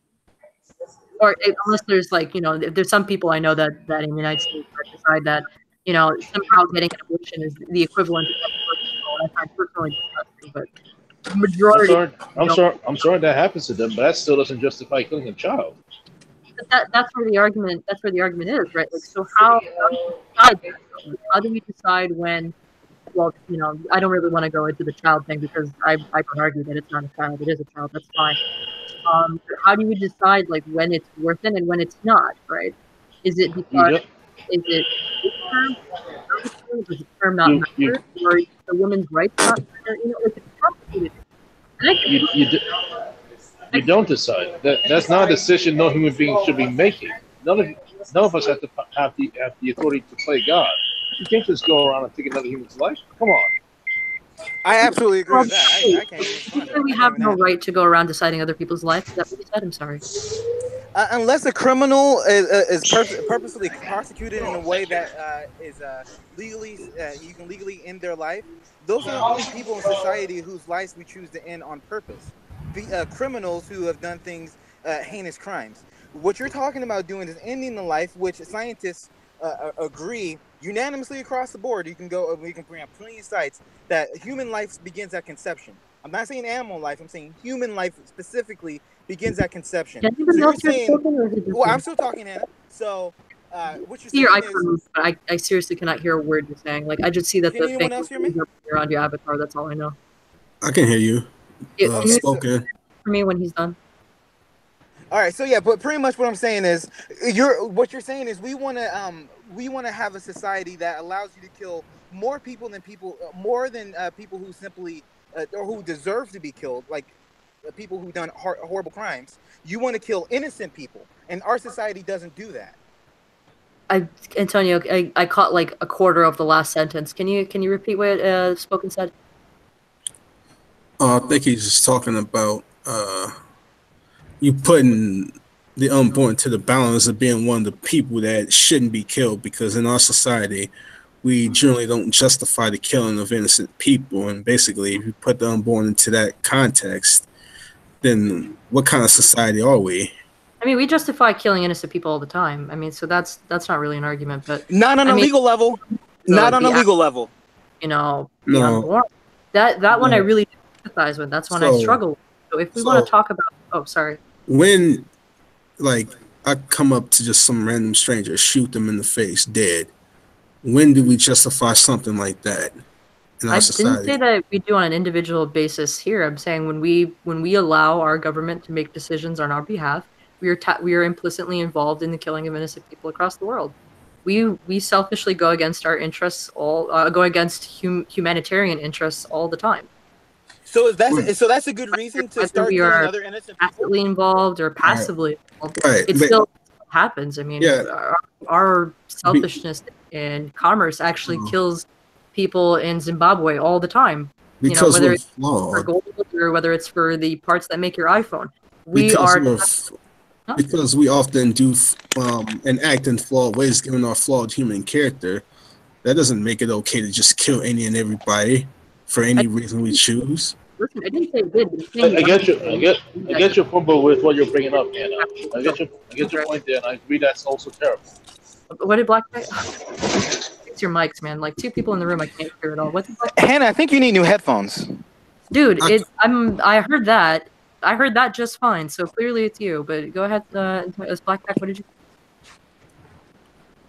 The point is simple. I think we do a whole lot of really messed up stuff, and we often do a whole lot of things like we have a lot of unjust wars and crap like this that go on.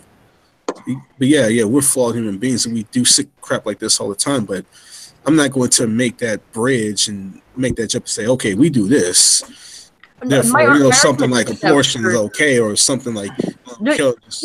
You're essentially justifying one evil for It another. happens, whether it's intentional or unintentional. Now that gives us free reign to do it. By no means. No. What I'm saying is, if the argument, if from what I understood, Antonio is, well, I think it was who said that, spoken to Black Pack, whoever you were, mirroring back to me. If the argument is simply, well, we don't kill innocent people, therefore, unborn are one of the innocent people, therefore we shouldn't do it. Well, then that falls apart with what I just said. But if we're saying that there's something about the unborn that we need to treat a certain way, because again, this is a human being we're talking about. This is a human being that can't defend itself. It's entirely dependent on the will of outside forces, and it's not even conscious enough to be able to be asked a decision, even if it were given a choice, right? So if you want to attack it from like a moral perspective, I'm 100% on board with you there. I want to have that kind of conversation.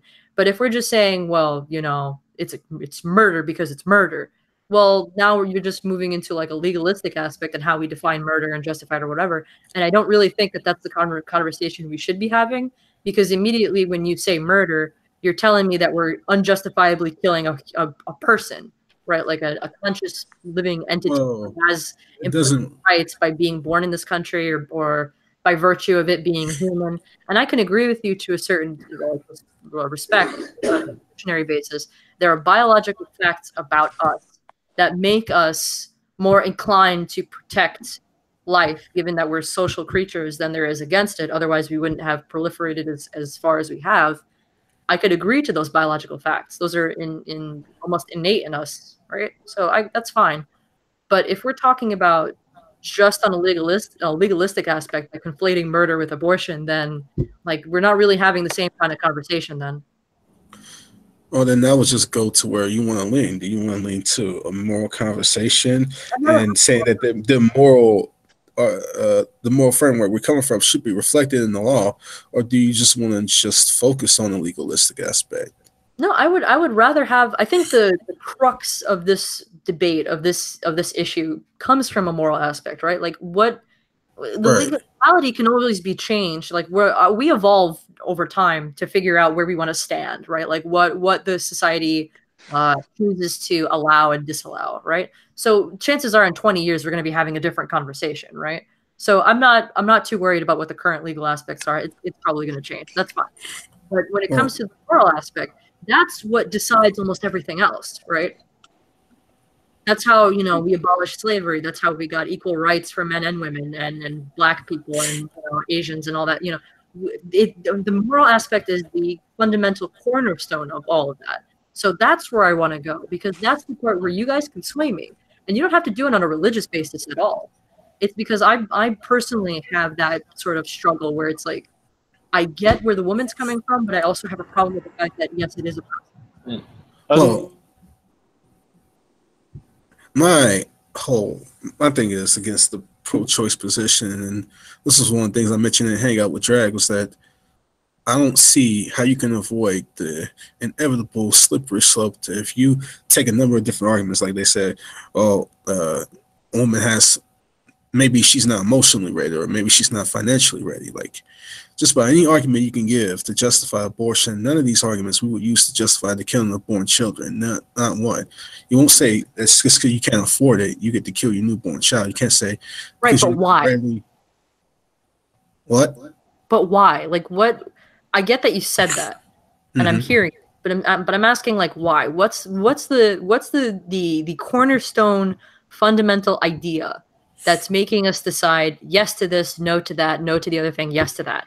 If you just believe in tacitly, like, listen, all life is sacred, that's how it is, then okay, then I can simply say, okay, well, now we have to expect a certain consistency from you guys, right? Because if your argument is that all life is sacred, then I expect you guys to be like, against the death penalty and against war and all this stuff.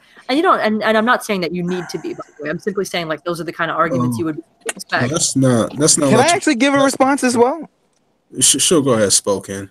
I actually like your question. I think it's a really good one. So one thing with regards to why we don't allow, and why those arguments don't work, and why that question would be asked. I can't. Antonio, is he talking? Yes, he's talking. You can't hear him? He went, and I don't even see his avatar moving anymore. Okay. No. Now I'm Okay. talking, but Now his avatar's moving. Okay. all right. So I mean, I'll try to keep it short-winded if she can't hear me. But so oh, don't let me lose my train of thought. With the taking of life and innocent life, the way I see it, the reason why those arguments or the reason why those questions get asked, like why the same arguments don't work for killing a baby or your newborn baby outside of the womb and inside the womb. The difference being there is the dependency on the mother for survival. So you can say that outside of the womb, the mother is you can say less needed for survival as opposed for obviously if the baby's in the womb, the mother is absolutely necessary for survival. But you would think that with the advancement of modern science, and the knowledge that babies can be born premature and still live, you would think that even on a legalistic level, if you have a viable baby that's viable outside of the womb, like let's say at 5 months, because my sister I think 6 months premature or something like that, or no, excuse me, she's born 6 months, so she was 3 months premature, or something like that, something really crazy. With science, we're able to sustain them outside of the womb. So you would think if they're able to be sustained outside of the womb, so the mother wouldn't be needed, and it's virtually the same thing. You're having to get the baby out. Why is the option still there to kill, as opposed to simply removing the baby and then perhaps giving it to adoption or, God forbid, the state? Which I would say is a better, because if the parent isn't going to take care of the child, it should still be illegal to kill a child, even if the mother is not necessary for the child's survival at that point. Well, and I think when you talk about the death penalty, like that whole thing is a determined issue, because like if you're gonna have people that are like vile, vicious murderers, I think what we're saying is, like, when you do something like that, when you take a life, then you've basically forfeited your right to live. And that's where the things like the death penalty come in. I think there's a conflation of saying, oh, if you're pro-life, you got to be against the death penalty. I don't think that whatsoever, because, like, the baby has done nothing. People, and I know we mess up and we have made mistakes, unfortunately, but generally speaking, the people on death row did something. The unborn child did nothing. Well, I would assume, I assume, and feel free to correct me, that you're coming at this from a religious perspective, right? Not necessarily. Well, I mean, so far in the arguments that we're talking about, I still haven't heard the cornerstone idea. Like, I am so sorry to spoke. I did not. I caught like 3 words. So if Antonio, if later you can translate for me what Spoken said, that's fine. But from just what the conversation you and I have had, it's basically just you don't kill the unborn. Okay, why? Like, what's the cornerstone idea? And then when I asked you, it was because it's life, right? Because it's human life. Okay, well then if that's the simple criteria, all right? If that's the only criteria, and I'm not saying if you're saying you're going to correct me, but I'm just explaining to you why people would say that. If the only criteria is that it's life, then if you're basing that off a religious perspective, then you would go with like Drag's side of argumentation, where it's like, well, even rapists have the potential to be saved. So arguably, that's a life worth saving, so that you can buy him enough time to find Christ, be saved in his soul, and then reap his rewards for it, right? But if you're saying that there's some other perspective, there's some other reason, then cool, okay, like let's go into it. G-Man had a question for me. What's up? Yeah, this is a bit devil's advocate a little bit. I don't know if Drake touched on this or not, but I think Anna might find this interesting with this question I'm going to ask you. I'm not sure if this leans on the same thing as she was saying, but I think she's going to find this interesting. I think a lot of you are. Antonio, what happens if you got a woman that's pregnant? She's only been pregnant for like I don't know, a month and a half, like 90 days or whatever, right? Or 3 months. I'm sorry. She's been pregnant for 3 months, right? Or she's been pregnant for like half of that or whatever, right? She develops an illness that has nothing to do with her pregnancy. I can't think of something off the top of my head, but she develops an illness, right? And the medication that they have to prescribe to her could potentially affect the pregnancy or even end it inadvertently. What should the mother do at that point? Now, the reason why I'm asking you this question, Antonio, so I don't have to like say anything afterward, is this: regardless of her decision, is that a pro-life decision, or is that a pro-choice decision that she's going to make at that point? Well, what Can I is this respond like? really quick?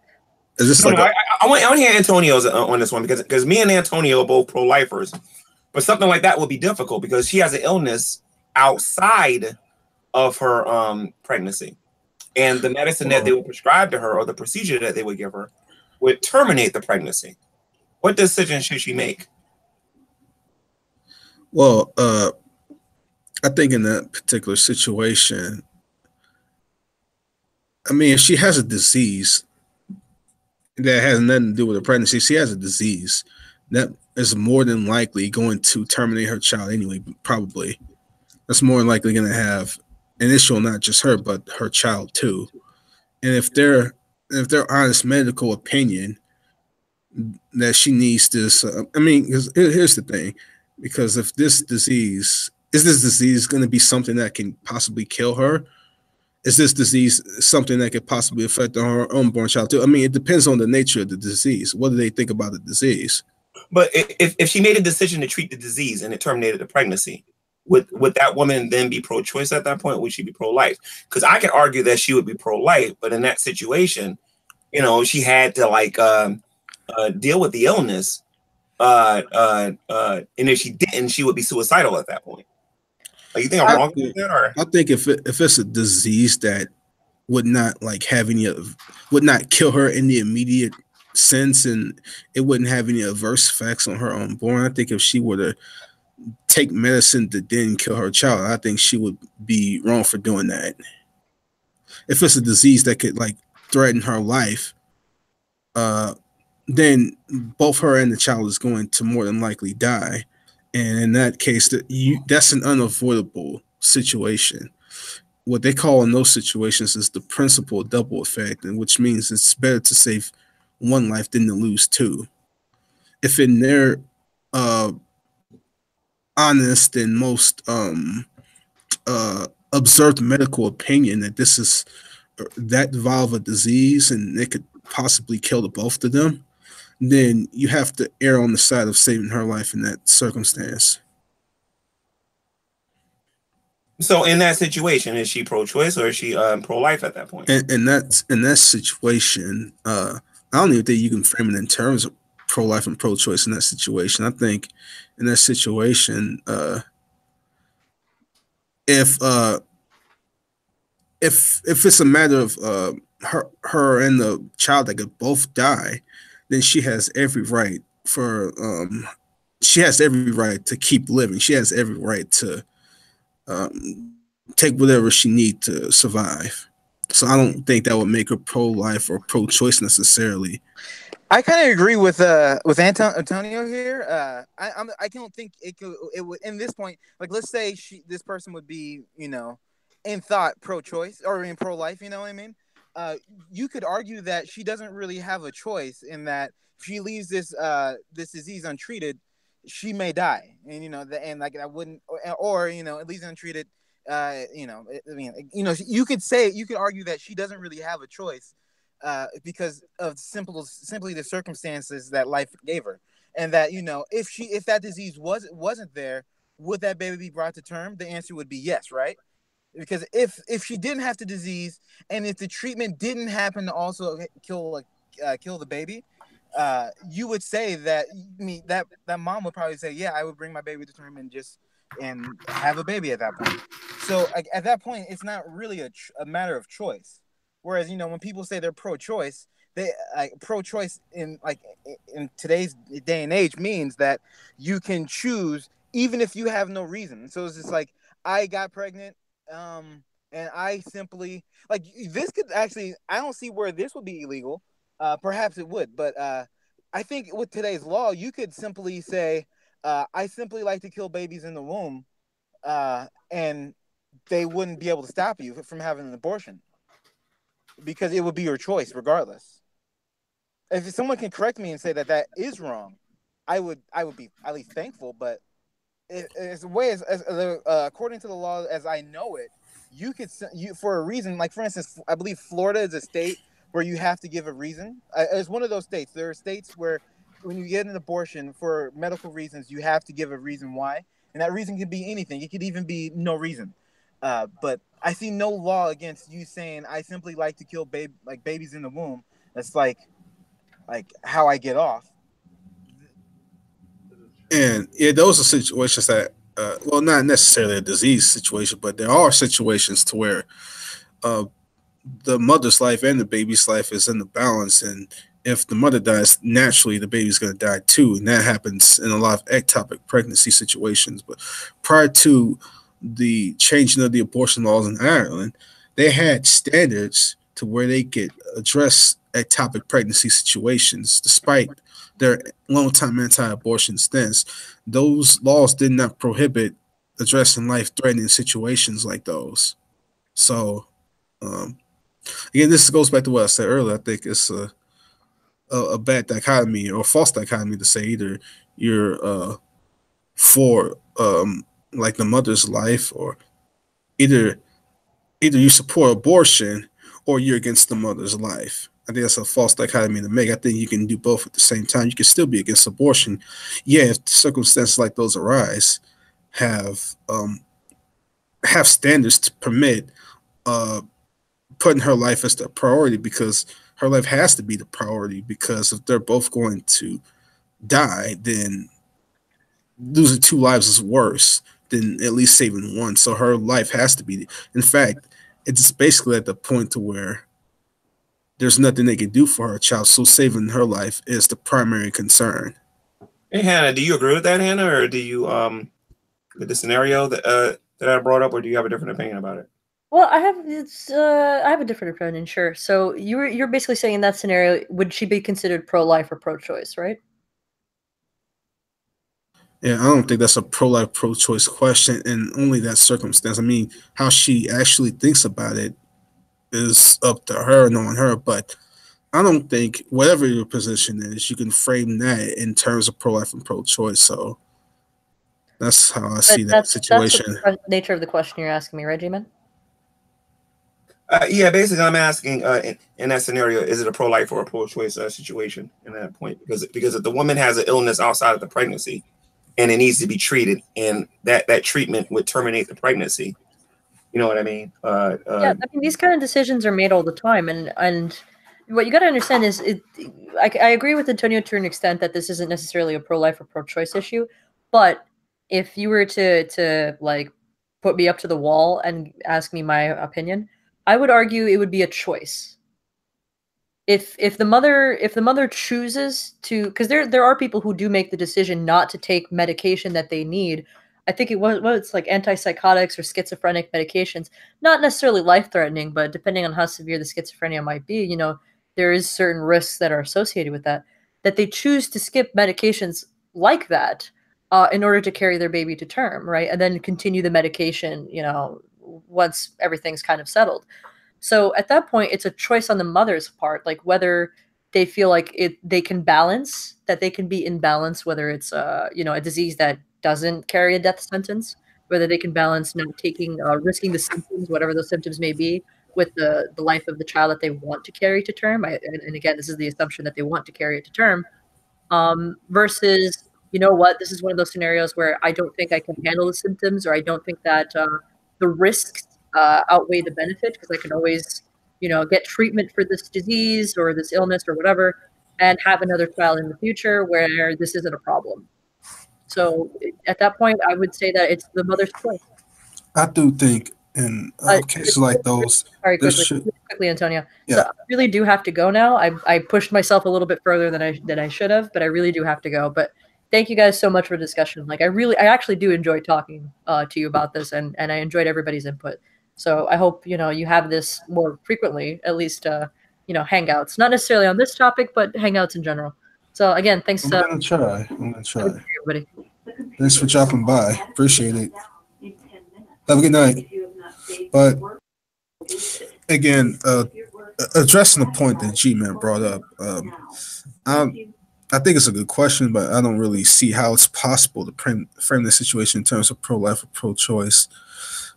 I do think it's possible to make room in the law for those situations to happen. What I don't agree with is you got to make abortion legal, just as a general rule, just so situations like those can be addressed. I think that's another one of those false dichotomies is you either have abortion legal as a general rule, or you're not going to be able to address cases like those. I think that's ridiculous. I think you can both keep abortion illegal, yet address situations like those when they arise. I think it's possible to do both, and they did those sorts of things for years and years all the time in Ireland. Before any abortion law changed, they did those sorts of things all the time. None of their laws prevented addressing situations like that to where her and the child hangs in the balance. So, do you think that your conversation with Dragnet during the first two conversations were fruitful regarding abortion? I think it was a very respectful exchange on both ends. I do think he holds a very extreme position that even a lot of pro-choicers would disagree with. Like, he's even for allowing women to make the choice to terminate with or without life-threatening situations at hand, even in the later stages, 8, 9 months up until the birth point. But I mean, science to justify that, though, right? When he was arguing, he wasn't using philosophy; he was using science for his justification, right? For that, right? Mainly, yes, he was coming from a scientific standpoint. But he said that's unrealistic, though. A lot of these arguments that they make, aside from rape, honestly, a lot of these situations that they bring up seem to be very unrealistic.